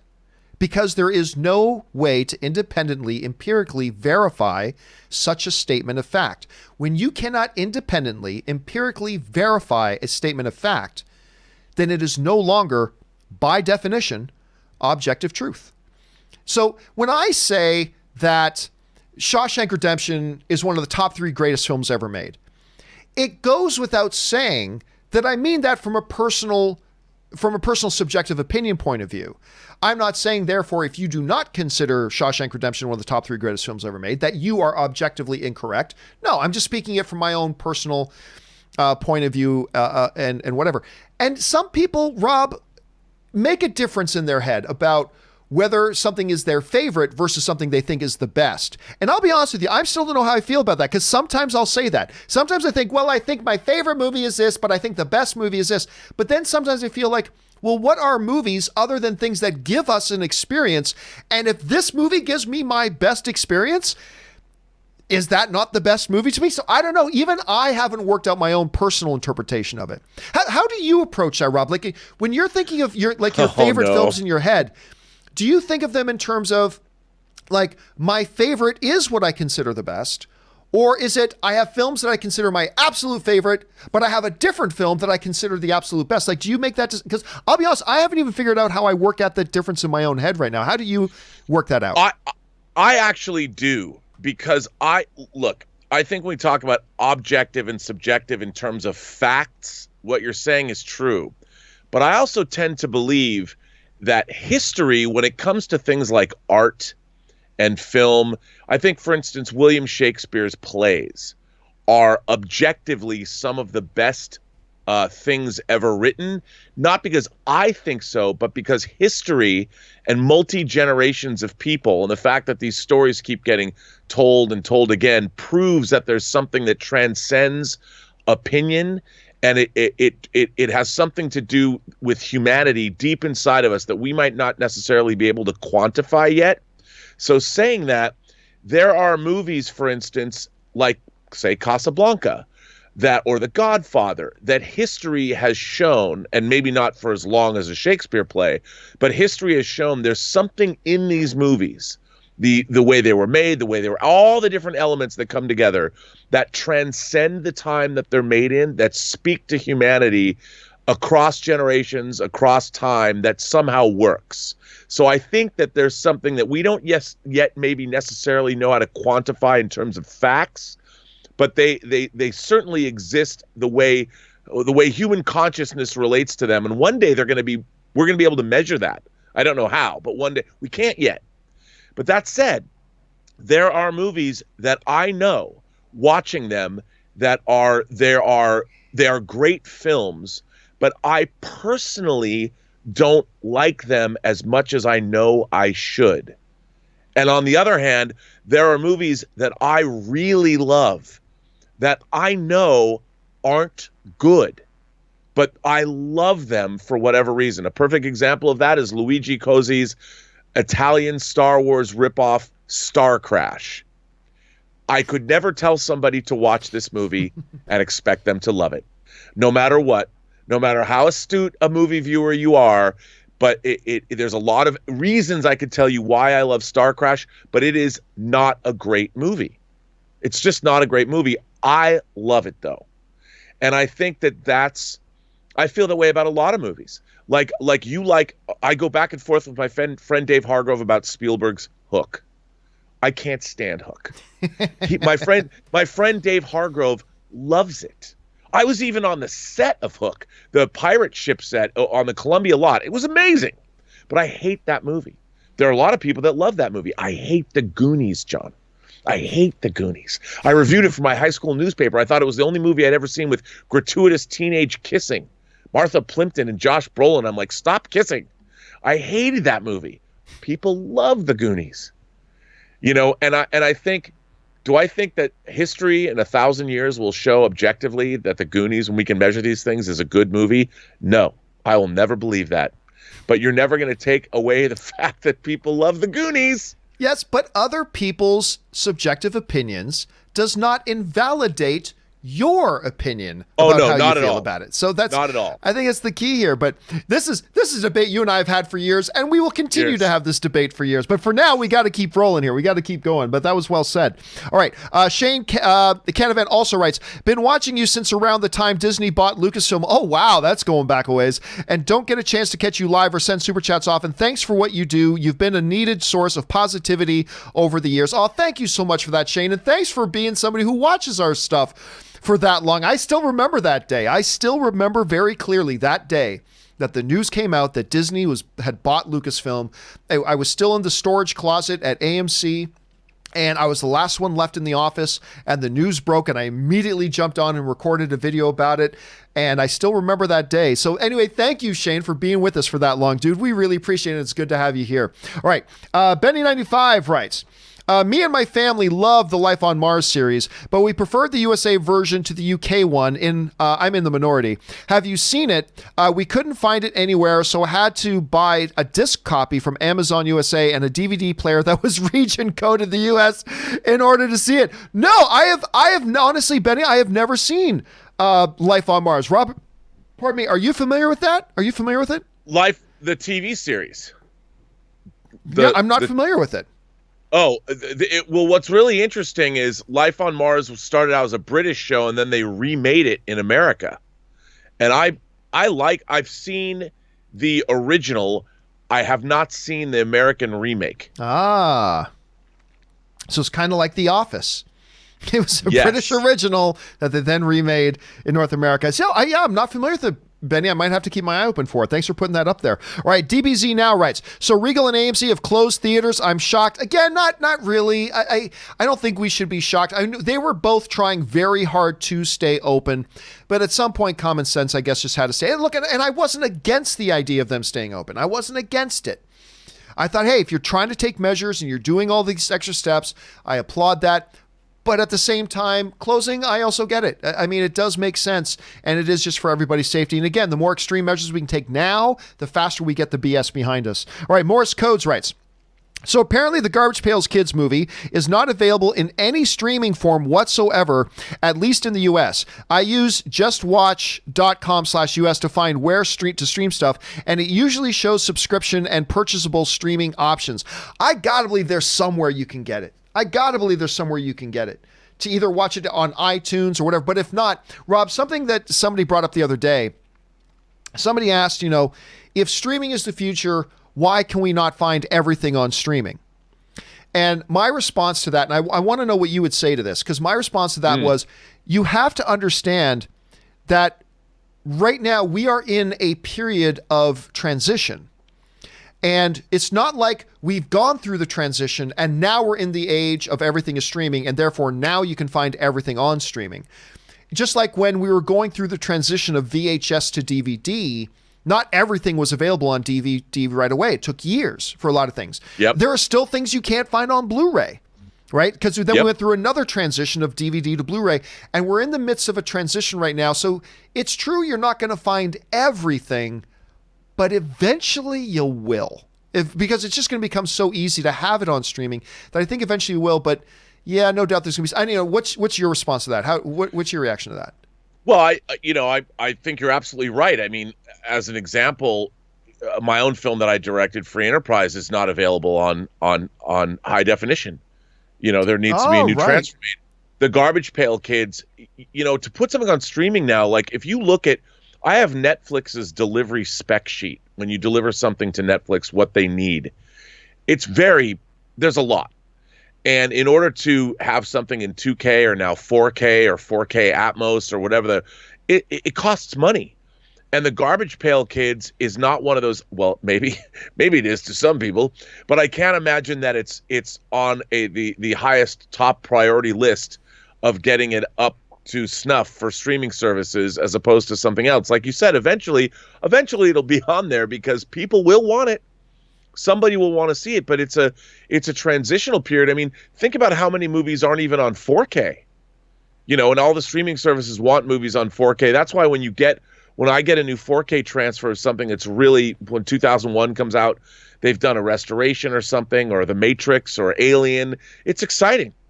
And it's going to take a long time to get our rich cinematic legacy totally transferred over to we all expect things to look great on streaming. If you put out Garbage Pail Kids and it's a standard definition transfer, people are going to be like, what is this garbage? Yeah. No one's going to want to watch it. And it takes time and money. So eventually, one of the great boons for the DVD world is when DVDs became the most successful consumer electronics property ever produced. Yep. All of these people were feeding that. So you got all these great transfers of old exploitation films, Italian horror. I mean, it was great for science fiction and fantasy and horror movies because everything was retransferred and put out. There's still things missing, obviously, but we got a lot of great stuff, and we'll get that for the next 10 or 20 years, but it'll take a while. And to your point about the 4K stuff, but everyone wants 4K, the documentary we're making right now, I'm shooting it in 4K. I'm shooting the documentary in 4K, but my plan was always to shoot in 4K, but I was ultimately going to edit it in 1080 and put it out in just regular HD. But, the more and more I speak to people who are connected with distribution and stuff like that, they're all saying, I mean, distribution is buying HD material, but they really prefer to have it available in 4K. So it's like, yep. Well, it's a good thing we're shooting in 4K, but yeah, so I guess, so even I got to make sure I do the final master in 4K as well. Interesting stuff. All right, a couple more here. Let's see. Sully writes, I've been seeing Black Widow movie branded merchandise in stores. Shouldn't Disney pull the merchandise for a new date for when it inevitably gets pushed? I don't see why you'd pull it. I mean, why not make it available? If people are buying it, let them buy it. And then let it get another push when the movie does come out. So I would say they probably shouldn't rush out to push out even more product now that they've delayed the film. But I don't see any reason to pull the stuff off the shelves. If it's selling, let it sell. And then sell more later once the movie itself actually comes out. Django19 writes, so all the Regals will be closing, but good thing is they will suspend the unlimited payments until they reopen. Went back for one more movie and saw Bloodshot and it was okay. Other local theaters still open and advertising to go there now. You idiots. Yeah, and guess what? Pretty soon the municipal laws will shut them down. So there's that. Yeah, I believe AMC is also freezing AMC A-list subscriptions. And like I mentioned this morning that my gym emailed me to let us know that the gym was closed, but they said also we are freezing all the memberships. So you're not going to be spending money that you're not going to use. We're putting a freeze in all the memberships. So that's a good thing for them to do. And I'm glad they're doing it. All right. Next up, anonymous viewer writes, let's hope we can get the virus under control soon. Do you think one of the reasons it spread so fast in Italy is because they have different customs like kissing each other's cheeks when greeting people? Nothing wrong with it, but couldn't have helped the situation. I don't know. Listen, I was reading a thing this morning, Rob, where they were saying we are actually in the exact same place Italy was in with the number of cases and the spread and the growth rate as Italy was 3 weeks ago. Except Italy didn't implement some extreme measures of social distancing fast enough. Hopefully, we are. So hopefully fewer people are idiots now that we've got to see the example of what happened in Italy, because they're in rough shape, dude. They're in rough shape in Italy, what's going on there. Hopefully we are learning from that lesson and taking more extreme measures more quickly, and hopefully we'll see an exponential decline there. So I don't know if it's just a custom thing. It's just that they hit it sooner than we did, and we're in the same place they were in three weeks ago. Now it all depends, are we going to respond better than they did? Because we've got them as an object lesson now. But I don't know, Rob, how would you interpret it? Well, I think part of it is like, you go to Europe and people are walking around. I mean, LA, everyone goes everywhere in their cars. We have this expansive system of freeways, and people, you're in your car and you go to work. But in Italy, it is a different, Europe in general has a lot more, the cities are older, they're laid out differently, the people lead their lives a little bit differently. I mean, you go to these cities, European cities are vibrant, people are always walking around, they're going in and out of cafes. I mean, they really have a little bit different of where people are getting into more contact with one another in general than I think they are in cities like LA. That's not true, of course, in New York, because people are walking around in the subways and stuff. And New York now, I think, has the most cases in the United States. And so I think that is a factor. I think it's definitely a factor. But with social distancing, I mean, I think LA, the fact that we are all in lockdown, somebody just posted a picture of Hollywood this morning, and it looked like the Omega Man. Like there's nobody there. Like Charlton Heston's the only one driving around with his shotgun or his machine gun looking for vampires. It's crazy. But I think that if any, in terms of being anywhere in the United States, even though LA is the greater Los Angeles area has 20 million people, I'm pretty proud of all of us here, because if you want to be socially distanced here, you can be. So, but I think that definitely plays a part in it.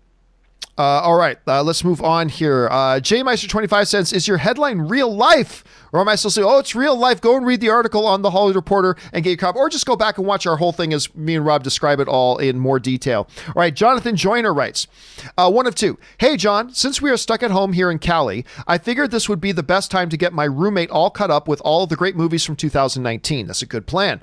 Currently, she's on Jojo Rabbit, and I'm highly anticipating her reaction to the shoe scene. Still one of the most, I'm going to be talking about the shoe scene when I'm, 60, man. I'm going to be talking about that anyway. Next will be Robert Pattinson's Good Time, Nice, and The Lighthouse. So far, she loved Bombshell. Actually, how I was mentioning, Rob, that we've been having Corey, because she just lives just the next street over, coming over and watching some movies she hasn't watched. Her and Anne have both not seen Bombshell. I think we're probably going to watch Bombshell tonight. Which is one, it's a film that wasn't as good as I was hoping it would be.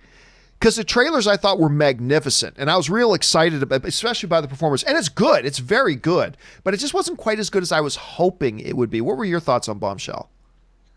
Well, I haven't seen it. Okay. I'm dying to see it. Yeah, I'm fascinated by the case. I really do want to see it. It's one of those. I actually have a screener that I haven't watched yet, and I think that I will watch it shortly. But I can't wait to see it. Next up here, we got Taki75 who writes, suggestion, Chuck Norris versus communism, documentary about a guy who smuggled videotapes of banned Hollywood films in Romania during the 1980s. I have not heard of this, but Rob, it could also be your life story, could it not? That's one way of putting it, John. I guess you could say that. Have you heard of this documentary? This sounds hilarious to me. I've not even heard of this. Have you? I have not seen it. I have not heard of it, but I'm sure that it's something I want to see. Okay. Hey, listen, guys, it is well past 10:30 in the morning here, and Rob has other things he needs to do. And of course, Rob, you're going to be meeting up with me later as we continue to do some interviews for the documentary as well. But you do have some work to get done. So we will see you again on here tomorrow. But in the meantime, where can people follow you online? Well, you can find me, of course, on Instagram at Robert Meyer Burnett. Find me on Twitter at BurnettRM, or on my own YouTube channel, The Burnett Work, and my show, Robservations. And, of course, that new show you're doing. Yes, Whining About Movies, where my girlfriend Elizabeth and I drink a bottle of wine and talk about a film. I don't know. We're going to be doing it Wednesday night at 8 o'clock. I don't know what the movie is yet. All right, dude. Thanks again for being here. And we will, of course, I'll see you a little bit later today. But other than that, we will see you back here on the show again tomorrow. All right. All right. Have a good one, man. All right. See you later. Thank you to Robert Meyer Burnett for being here. It's always good having him around on the show. All right, guys, we still got like 20 minutes to go. So let's keep flying through your questions. And we're going to keep things going here with Russell Amador, who writes, "Hey, John. It's unfortunate these times have called for work from home, but watching the home live at home and being on the big screen TV rather than the phone is definitely way better in my opinion." Well, thank you so much for that. Also, watched Descent for the first time in a while. Movie is crazy. The Descent is my second favorite horror film of all time. I love it. My favorite horror film of all time is An American Werewolf in London, not to be confused with American Werewolf in Paris. American Werewolf in London is my all-time favorite horror film. The Descent is actually my second favorite all-time horror film. I love that movie. The Descent 2 is okay, but The Descent is like my favorite. And yeah, watching the John Campea Show on the big screen in your living room, I love it actually when people tweet me pictures of them actually watching the show in their living room on their televisions. That's the best way to watch it. Anyway, I'm glad you're able to take advantage of the time, Russell, and thanks so much for sharing that. All right. Richard Karate writes, where were we? There we go. Richard writes, "Hey, John and crew, I wanted to know, as I do you believe in the Sasquatch? Do you believe they exist? And will we ever get a big screen movie with Sasquatches in it, maybe a cheap little Blumhouse film?" Well, listen, there have been lots of movies about Sasquatch. Actually, there's this little horror movie from the 90s. Hold on a second. Let me see. It was called Abominable. Not to be confused with the animated film Abominable that just came out recently. Or was it like the 2006? Oh my goodness, yes. I am telling you, this is one of the cheapest, cringeworthy, yet awesome little horror films I've seen. It is so ridiculous. This 2006, I can't remember the name of the lead guy in it. You recognize his face. I'm sure you recognize his face. He's in everything. Matt McCoy. It's called Abominable. It's a Bigfoot movie. It's a Bigfoot horror movie. It is so cheesy and so weird. And it's just one of those, you just crack up watching it and you can't take your eyes off it. I know. So there have been those movies. They have been around. And of course, then there's the Abominable animated film that came out last year, of course. So there's that one as well. But listen, there was a time that I believed. Oh, and people in the live chat are also mentioning Harry and the Hendersons. Of course, Harry and the Hendersons. That's the biggest one, of course. And I'm sure there's some others. By the way, guys, let me know if you've seen that movie Abominable, because I love that movie. Anyway, there was a time when I believed that a Sasquatch, Abominable Snowman, whatever, Bigfoot, whatever you want to call them, there was a time that I actually thought that maybe they could be real. But as the world has gotten more and more modern, and we have satellite imagery of everything and drones that can fly everywhere, it's just, if there was actually a race of those creatures in existence, we would have had, I think we would have proof by now. Iron Cross Training Limited is saying in the chat that they have seen Abominable. It's so deliciously cheesy. I mean, it's the type of movie that you just got to get some friends together and watch it. I mean, it's just crazy. Anyway, and I think hilarious. But at any rate, so no, I no longer believe that they exist. There was a time that I thought maybe, but it just seems unlikely now. But oh yeah, there's somebody else's Wheezing is mentioning Willow Creek. That's another one. There's a bunch of them out there. Okay, next one. Let's see here. Loki is my favorite writes, "Hey John, when you were in high school, what was the absolute had to see B movies, which at the time you thought were great, but realize now they weren't? Mine were Billy Jack and Jesus Christ Superstar, both of which I thought were Oscar worthy." Man,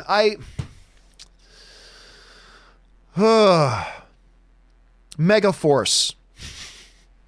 I'm going to go Megaforce. You guys hear me talk about Megaforce a lot. Hold on a second. Megaforce. Let me just see if I can find this here. Yeah. Well, I mean, granted, I wasn't in high school yet. I was not yet in high school. I was still a ways off from being in high school when this movie came out, because it came out in 82. But yeah, Megaforce. That was a movie I just thought was the greatest. And you'll still hear Robert and I kind of debate Megaforce once in a while. You'll still hear me and Rob debate Megaforce once in a while. You know, deeds, not words. Life is like a wheel. It all comes around. I am a big fan of Megaforce. It is probably really horrible and terrible, and Rob hates that movie. But that was probably the one to me, Loki. That was probably mine. Okay, next up. Loki is my favorite also writes. There were the grade B actresses that all the boys were in love with. I spent my entire high school years going out with guys who had to see any movie starring the late Claudia Jennings. She is probably unknown by 90% of the viewers. Who is yours? I don't know that I had one. Like, growing up, like, Courtney Cox was my crush. She was probably my earliest celebrity crush. Let me just bring this up here. Going all the way back to, Bruce Springsteen's Dancing in the Dark. I mean, that's where everybody first noticed Courtney Cox as the girl that Bruce Springsteen pulls up on stage for the little dance. Now, she was in a bunch of other things as well, but then came, where did it go? What year was it? Where the hell? There it is. Then came 1994, Ace Ventura: Pet Detective. Now, she had been in a lot of other things before that. She had popped up in a lot of other things before that, but then she was in Ace Ventura: Pet Detective. And oh my God, she was so gorgeous in Ace Ventura: Pet Detective. And she still is and I remember David Arquette. I remember Courtney Cox was still one of my serious Hollywood celebrity crushes when I got to meet David Arquette. And David Arquette had invited me to, it was one of my first visits to LA. And David Arquette, his reps find out I was in LA. They reached out to me, said, "Hey, David's doing a screening of his new little horror movie that he directed. He'd like you to come to it tonight." I'm like, "Great." And I went and I got to meet David Arquette. And I'm like, "It's kind of weird. I've had a crush on your wife for a long time." He's like, "Cool." So anyway, there was that. So yeah, but I mean, she wasn't exactly a B actress either. So I don't know that I had a B level actress that I had a crush on. So I'm not really sure. This is a good question though. All right. Patrick Conway writes, Le Fel Patrick Sona do it with the day it is. Have to recommend War of the Buttons, The Commitments. I like The Commitments, and The Snapper as a watch for today. I'm not familiar with a couple of those.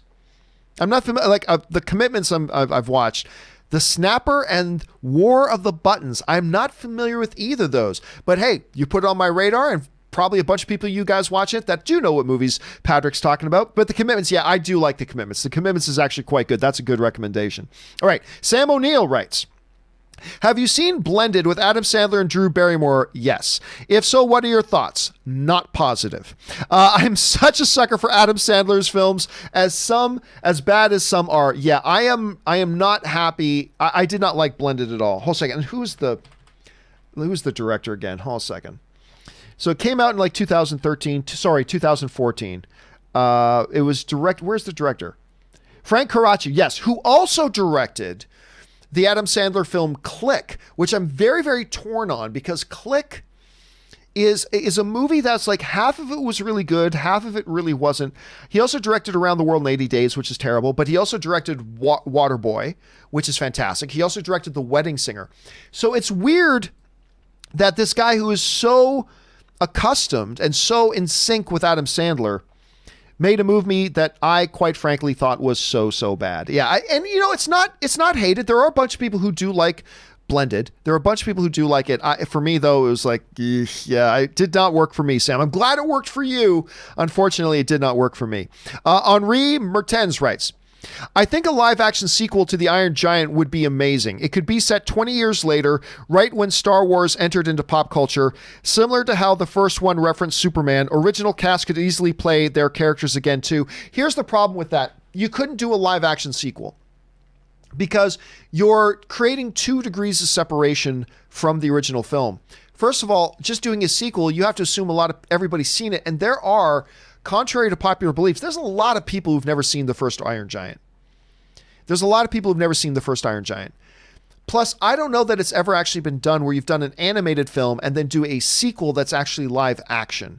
I can't think of any situation where that's been the case. Now, you could say something like Hook is theoretically a live action sequel to an animated thing, but was it animated or was it based on the novel and the book? I'd suggest it's probably based more on the book, but Although the book was actually pretty dark. Anyway, and Peter Pan was a dick in the book. Anyway, so yeah, I'm not sure that's the way to go. I think they'd be better served to actually do a reboot, because I see there being a couple problems trying to do a live action sequel. I see there being some problems with that. AV Kali writes, do you think audiences will have a different take on the Batman now that we know that the coronavirus came from bats? No, I don't think so. I don't think at all, Av, that anybody's actually going to have a problem with that or think anything ill of that. Not in the least. See, coronavirus writes, perfectly balanced as all things should be. That's questionable. Orlando Orrego writes, WWE has made the decision to cancel all events except for WrestleMania, where they will have the event at their training center, the place where they train wrestlers. I'm shocked. Yeah, I don't know about that. Like, it's one thing to have UFC fights in an empty arena, because I just watched some UFC fights where they did in an empty arena. And you know what? It was fine. It was still the fights. Wrestling is a completely different thing. That's all about the hype and getting the audience and the crowd into it. And so much of what the wrestlers do is turning to the audience and doing their things. But without an audience there, I don't know. Listen, I'm not going to pretend to know all the ins and outs of running that multi-billion-dollar business and all the things that are at stake for it, but it seems to me to be a real questionable decision to do WrestleMania in an empty arena. I don't know. I know they still think there's a lot of money to be made in pay-per-view and whatever, but I know I'm not interested. Hell, Ann and I were even going to go to Florida to see WrestleMania for Ann's birthday. That's what she wanted to do. She wanted to go to Florida to see WrestleMania for her birthday. But I'll tell you, at a minimum, every year we order WrestleMania and watch WrestleMania. But I have no interest in even watching it this year. It's a very quick, and I think you hurt the legacy. I think the WWE hurts the legacy of WrestleMania by doing one without an audience. So I don't know. I think it's a very strange decision. I'm all for it for UFC, but UFC isn't fake. You know, the showmanship of WWE, I just don't see it working. I think they should just cancel it, to be honest with you, or postpone it. You know, have it in August or September. Push it to August or September this year.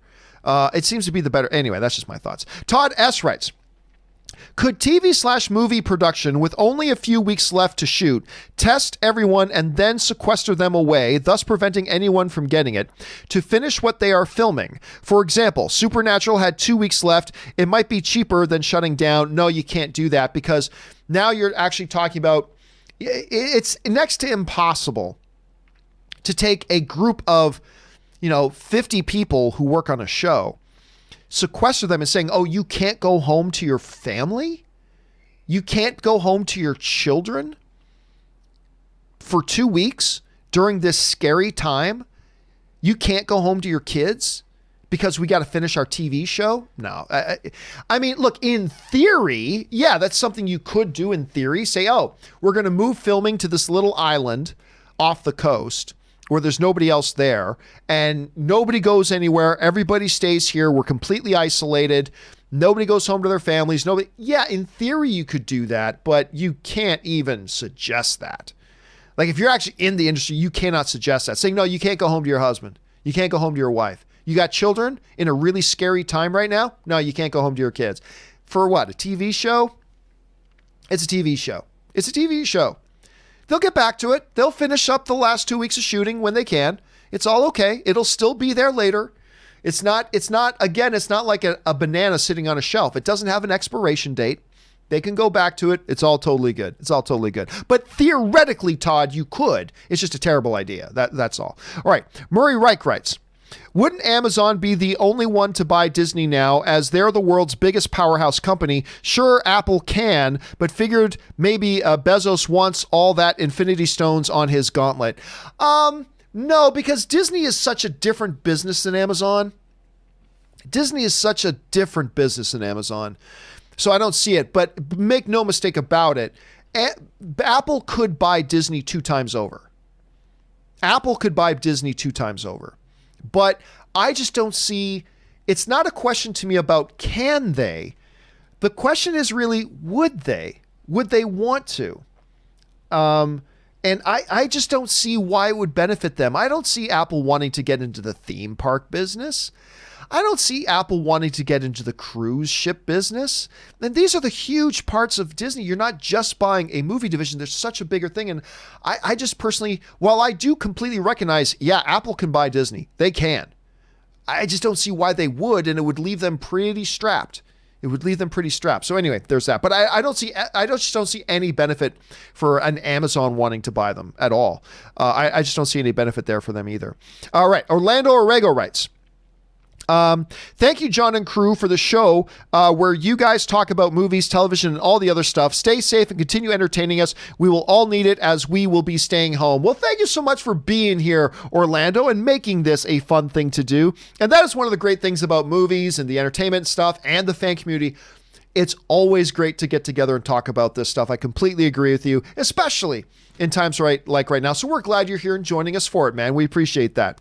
All right, Star Wars Rocks writes, when can I start having sex? I think I hear the bat signal. Oh, that's in, when can I, it's Robin saying it to Batman. When can I start having sex? And Batman goes, I think I hear the bat signal. Harley Quinn. That's right. The line. Awesome. Guys, if you're not watching Harley Quinn, what the Harley Quinn animated TV series that they just put out, watch it.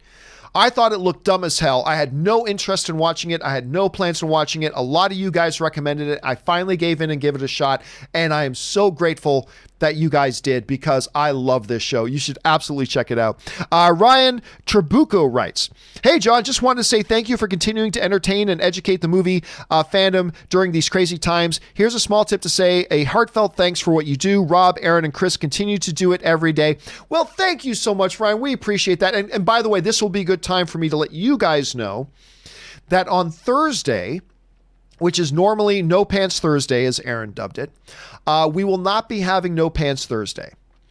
We just decided, by we, I should say I, but I decided that instead of having them leave their houses and come in here and be in here, it would probably just be a better idea that for now, until we get things kind of straightened out, we're just going to be doing things over Skype like I'm doing with Robert right now. So there will probably not be a No Pants Thursday. There will still be a show on Thursday. And maybe even you might see Aaron or Chris on it, but we won't be the three of us in the room together, unfortunately. But the show does go on, and there will be a John Campea Show on Thursday. It just might be a little bit different than regular Thursdays. But I will be sure to pass those well wishes, Ryan, on to Rob and Aaron and Chris as well. So thank you so much for sending in those kind words. All right, CK Gould writes, breaking news, Ann Campea positioned to buy the John Campea Show. Yes, she is. She absolutely is. She's actually working from home right now, so she's downstairs at the moment. So you're probably going to see Ann, by the way. You're probably going to see Ann on the John Campea Show this week sometime. Yesterday and today have been very, she's had conference calls all morning, but someday this week, I'm going to have her run up here for like 10 minutes and just be on the show for a few minutes, which I think is going to be a lot of fun. All right. Carolina 29593 writes, one movie to watch while stuck in the house. I'm going to get you stuck. And that's one I haven't seen in a long time. Holy crap. Actually, straight up, I don't think I ever saw it more than once. But it's these types of movies. In Carolina, it's these types of movies that we have a great opportunity right now that while we're stuck at home to revisit some of these films. So that's probably a good one to do. All right. Brent Gilson writes, I've been debating lately whether or not to cancel my A-list since I'm not really using it. Due to everything that's currently happening, self-quarantine, movie releases, pushback, etc. Then just rejoining A-List when it all dies down. What do you think? I think, and I could be wrong about this, but I believe A-List is saying that they are automatically going to be suspending the A-List card. So you won't have to cancel it. Double check with AMC, but I'm pretty sure they're just putting an automatic hold on everything, so you won't need to cancel it. But double check. If AMC is not putting an automatic hold on it, then you might want to cancel because we don't know if this is going to be 1 month or 2 months. And why spend if it's 2 months, why spend the $40 for nothing? Right. But I believe AMC is going to be, again, you need to check that. But I thought I heard AMC was going to automatically put a hold on it. Otherwise, yeah, I would probably cancel it for now. Let's see here. Shadwad R writes, hey, John, what do you think will happen with us A-list subscribers, speaking of which, who can't go to the theaters for at least the next month? Any ideas? again, my thought is I believe AMC is putting an automatic freeze on the cards, which is good.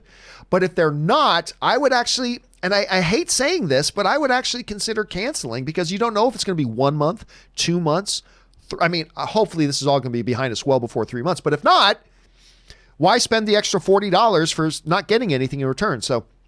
But look into it. I would say don't just up and cancel it. Look in to see if AMC is actually putting an automatic freeze on it or not. All right, Stubble McShave writes, the force majeure clause, to which is probably why NBC Universal can do what they do without legal consequences. The clause basically says that you don't have to live up to obligations if war, terrorism, or natural disasters make that impossible. Check it out. I mean, that's possible too. The other two big things are this. Number one, from what I understand and what I'm being told, the theaters don't actually have any objection to it. But number two is the theaters aren't in a position to live up to their end of the agreement. And if they're not living up to their end of the agreement, then you don't have to either. So when you put both of those together, that the theaters aren't open and the theaters, from what I'm being told, don't have any objections because of the unique set of circumstances, then that kind of opens the door for it one way or the other. All right, Kevin Lewis writes, I told you, John, that studios would offer a streaming option for first-run movies. Business finds a way. How do you want your crow fried or grilled? Well, actually, it's not really true. Again, when you look at situations like, these are all films that are ending their life cycle anyway. In the case of The Gentleman and Birds of Prey, they were pretty much already done their theatrical runs.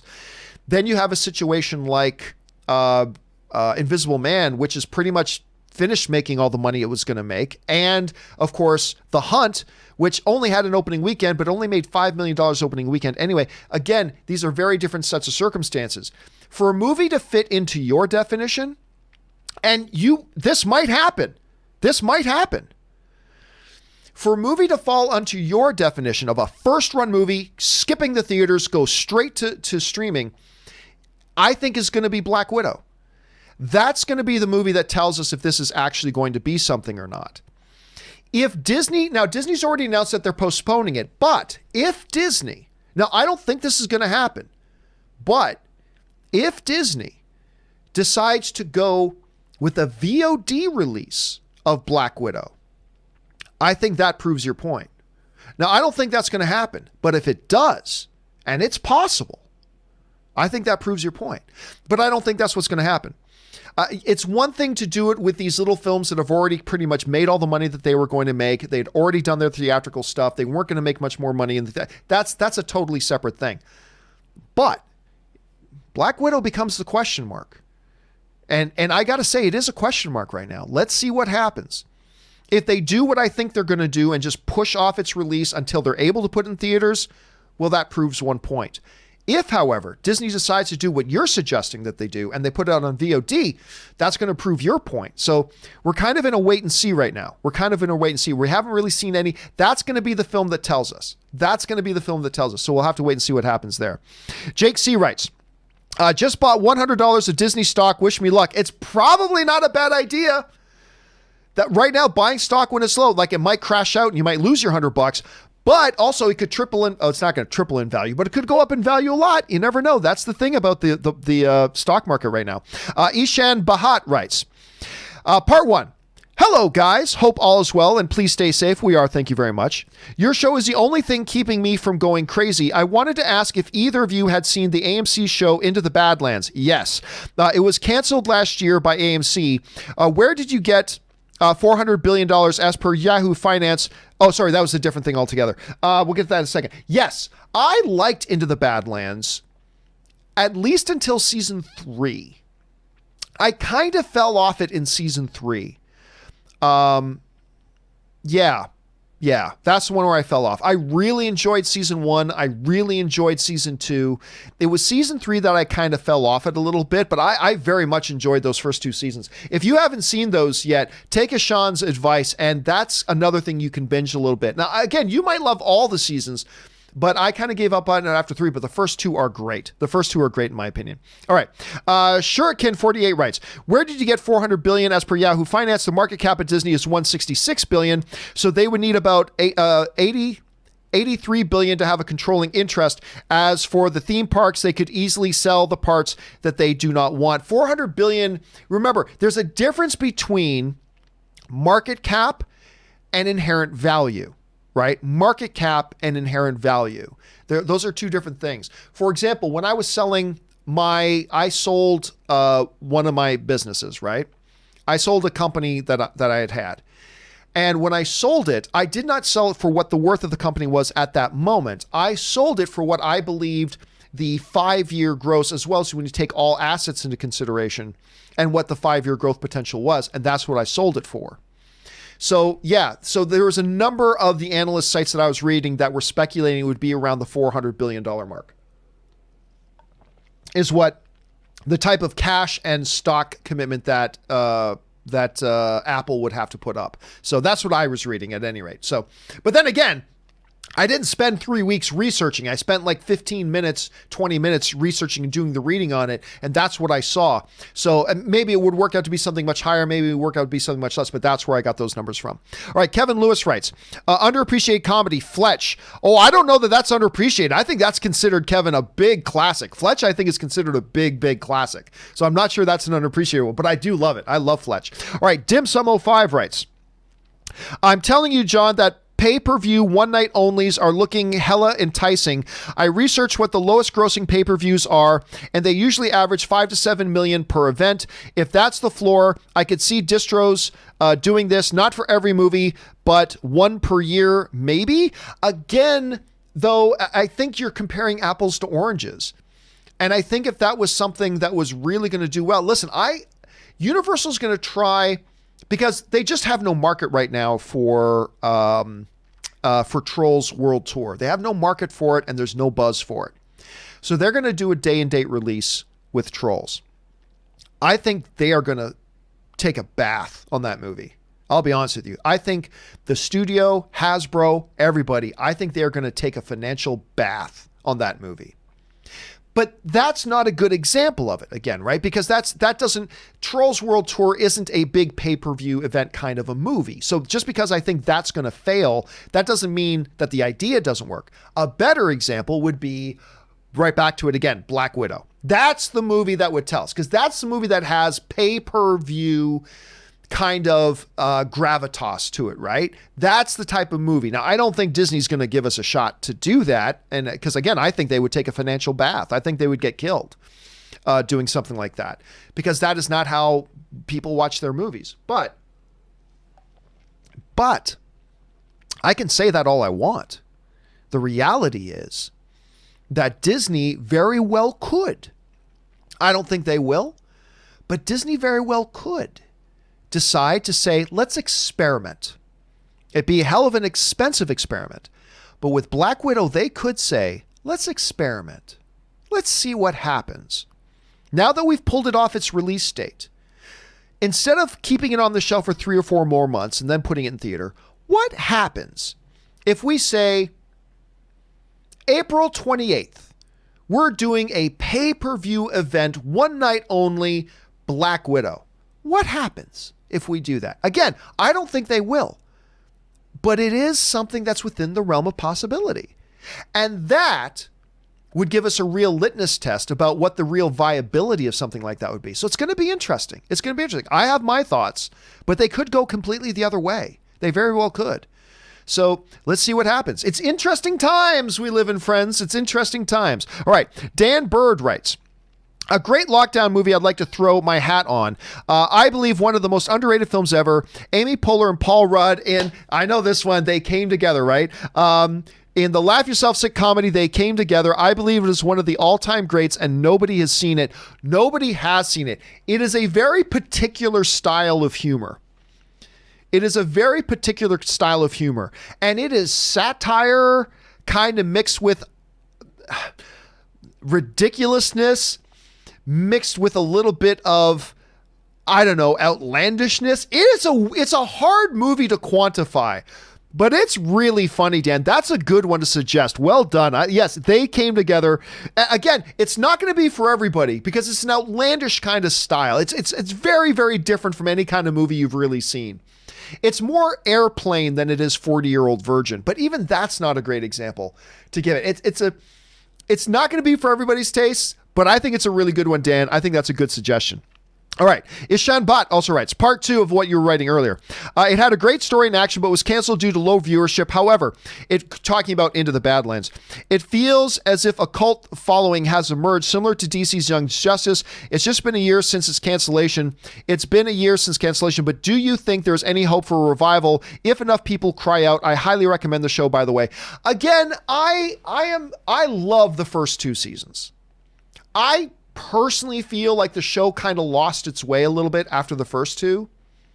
So that was just me. I personally really don't have any interest in them doing a revival of it. But the reality was, yeah, it had very low viewership. Fortunately, it wasn't a super expensive show to make. That's the thing that went into its benefit. It wasn't a very expensive show to make, but it did have very low viewership. And no, I don't see a revival happening. I mean, who knows? 5 years down the road, they want to try it again, maybe. But right now, I don't see any kind of a revival happening. And I'm okay with that. But again, if you have not seen the first 2 seasons of Into the Badlands, I do highly recommend you take Ishan's advice here and check it out. And maybe you will. Maybe you'll like season 3 and onward. But at least check out the first 2 seasons because I thought it was really, really good. Okay, anyway. Chris Listenfeld writes, I just got my Bond film collection box set on Blu-ray for the isolation time. Rob, which Bond sets do you have? Unfortunately, Rob's not here anymore. I'm going to go on a limb and guess he's got like all of them. But oh my God, what does that box set look like? Like 24 movies, maybe 25 or 23, depending on what you think of that one Sean Connery movie. But what does that box look like? I mean, that's got to be immense. That's got to be huge. That's a good one to get, my friend. And Rob would love that you got that. And I'm sure he's got like every box set that ever came out about it, I'm sure. All right, Micro Saiyan writes, hey, John, with Universal releasing some of their movies VOD, do you think there was some clause in the contract that made this possible? Example, Acts of God. Well, again, I think it comes down to 2 things. One, I've been told, again, this is not the official AMC or Regal line. What I have been told by somebody is that there was no objection. So it sounds like there were discussions between Universal and the movie theaters. And what I'm being told was that there was no objection from the movie theaters to do that. So that opens the way for them to do it. The other thing that opens the way for them to do it, of course, is if in any contract, if you don't live up to your end of the contract, I'm not obliged to live up to my end of the contract. It's just that simple, right? So I'll give you an example. I had sold the movie blog to somebody, and under the contract, they were supposed to pay off my website, the movie blog, in monthly payments of X number of dollars. Every month, I was supposed to get X number of thousands of dollars for them paying over the course of 3 years. They stopped paying. And I was able to very sneakily just get my site back. I was able to just take it back because that's what the law allows. If you don't live up to in any contract, in any agreement, if one party doesn't live up to their end, the other party doesn't have to either. It's more complicated than that, but that's the basics of it. So not only did the movie theaters have no objection to this happening, given the current circumstances, the other thing was the theaters aren't in a position to live up to their end of the bargain. The theaters are supposed to be playing these movies in their theaters, but their theaters are closed. So not only do the theaters have no objection, but beyond that, they're not living up to their end of the bargain right now. They're not playing the movies. And if they're not going to play the movies, then the studio should be free to explore other avenues. And again, these are all movies. All the movies that are in discussion right now, The Hunt, Invisible Man, Birds of Prey, and The Gentleman, these are all films that have basically made any money they were going to make into the theaters already. There's no financial downside to them now going to VOD. And on top of that, the theaters have no objection to this happening because of the current circumstances. All that in play makes it easy for them to do it. And there's no downside. There's no downside. Okay, let's see here. But that's just the one way of looking at it. Okay, hold on. Who was that? Was that Micro Saiyan? Yes. Abe 10 Alpha writes, my recommendation is Danny Boyle's Sunshine. It's an amazing sci-fi with Captain America and Scarecrow about a mission to reignite the sun. I'll tell you what, I know a number of people who really love Love that movie. Love that movie. If I'm not, did Danny Boyle not direct that, by the way? Let me look this up. I believe Danny Boyle directed that. Yes, it was directed by Danny Boyle. I am not a big fan of that movie, which again is really weird because a lot of my friends absolutely love that film. Love that film. But yeah, I watched it. I was not really big on Sunshine myself. But listen, don't let the fact that I didn't like it all that much deter you from checking it out, because like I said, a lot of people really, really do like that movie a lot. So don't let the fact that I am not a big fan of it deter you. Give it a shot. There's a lot of people who love it. Maybe you will too. So there's that. Anyway, thanks for the recommendation on that, Abe. Okay, next one. Jay Master writes, breaking news, John. Disney has officially announced the release of Black Widow has been delayed due to the pandemic of the coronavirus. Again, Rob and I spoke about that a little bit earlier. Not surprising. Not surprising, especially with AMC Regal both announcing they're officially closed down and AMC saying they could be closed down as long as 3 months. Why spend all the marketing money for a May release date and then waste $50 million in marketing money for a date that you're later just going to have to move? It was probably the wiser decision for them just to move it and postpone it right now. So makes sense. Yeah, it makes sense.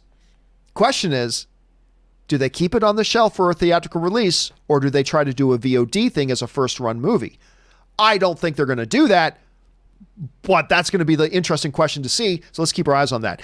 Kenneth Maynor writes, thank you for the welcome distraction. As a public information professional from a city government in North Carolina, it's great to listen to while I work. Oh, thanks so much, Kenneth. I appreciate that. And yeah, it's always great when we can all just get together as film fans and talk about stuff, especially when all this BS is going on around us.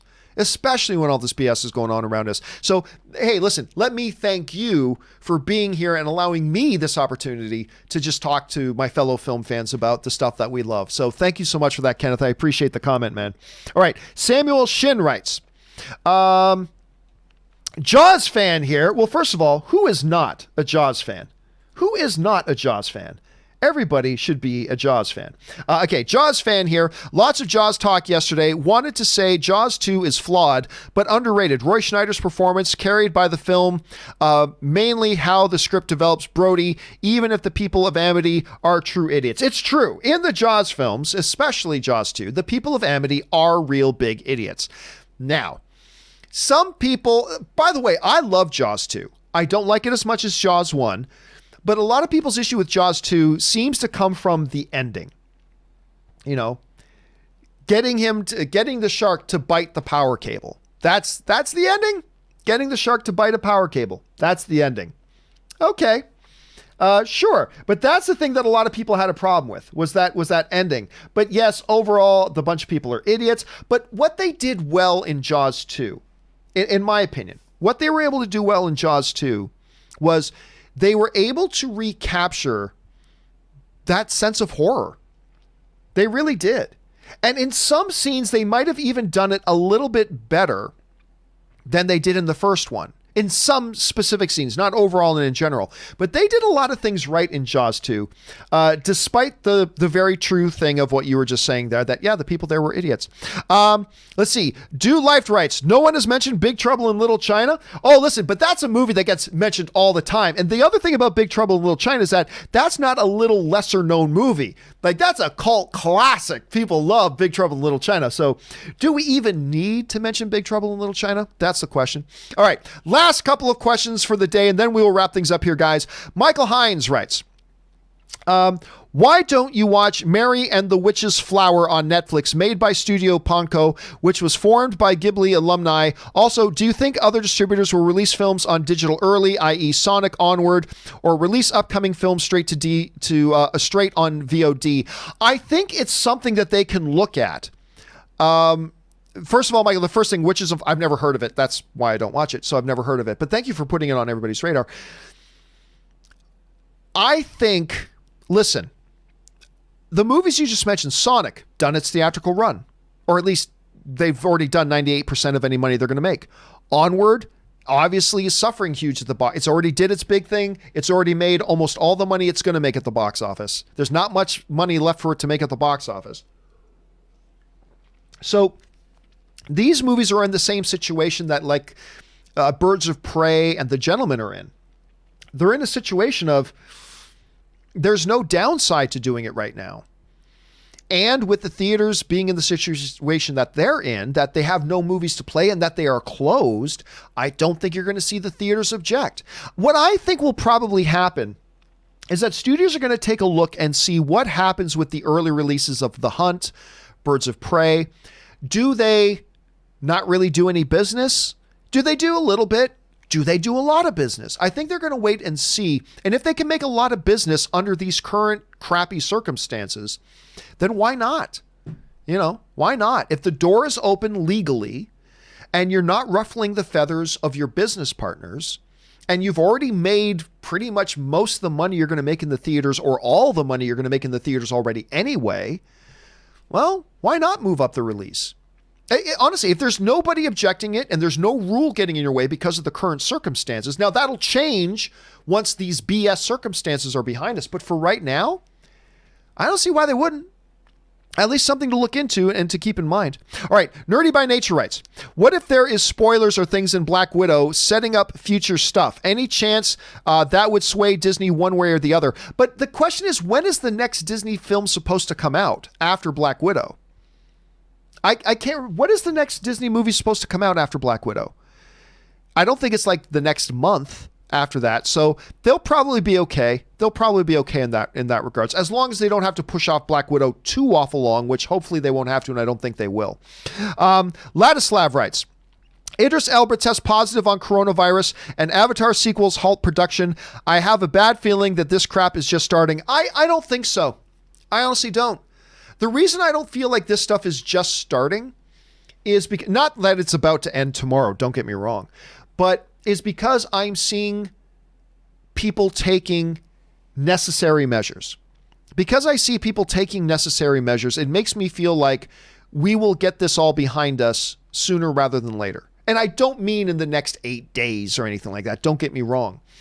But I believe right now that 2 months from now, and maybe sooner, that we are going to see things getting back to normal. I really do. Maybe even sooner than that. Now, I don't know that. But when I look at situations like Italy, and I think how far ahead would they be right now if they took stricter action earlier than they did?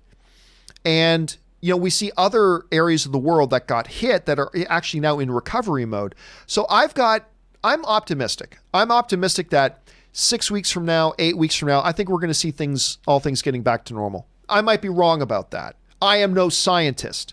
The letters PhD or MD do not follow my name. So take that as a speculation of a know-nothing fanboy. But yeah, that's kind of how I think right now. That's how I kind of think right now. All right. Jay Master writes, hey, John, do you think the following days we hear that Disney will delay the release of Artemis Fowl? Possibly. If they're doing it with Black Widow, I wouldn't be surprised. But I think Disney is going to take a very clear wait and see approach. As they get to within a certain window of time, they'll make a decision. But I wouldn't be surprised at this point, Jay Master. I wouldn't be surprised at all. All right, final thing today. Jose Ramirez writes, Black Widow got delayed. Yep, we've talked about that extensively over the last hour or so. It did get delayed. Makes sense. Makes common sense for them to do it. So we'll see what happens there.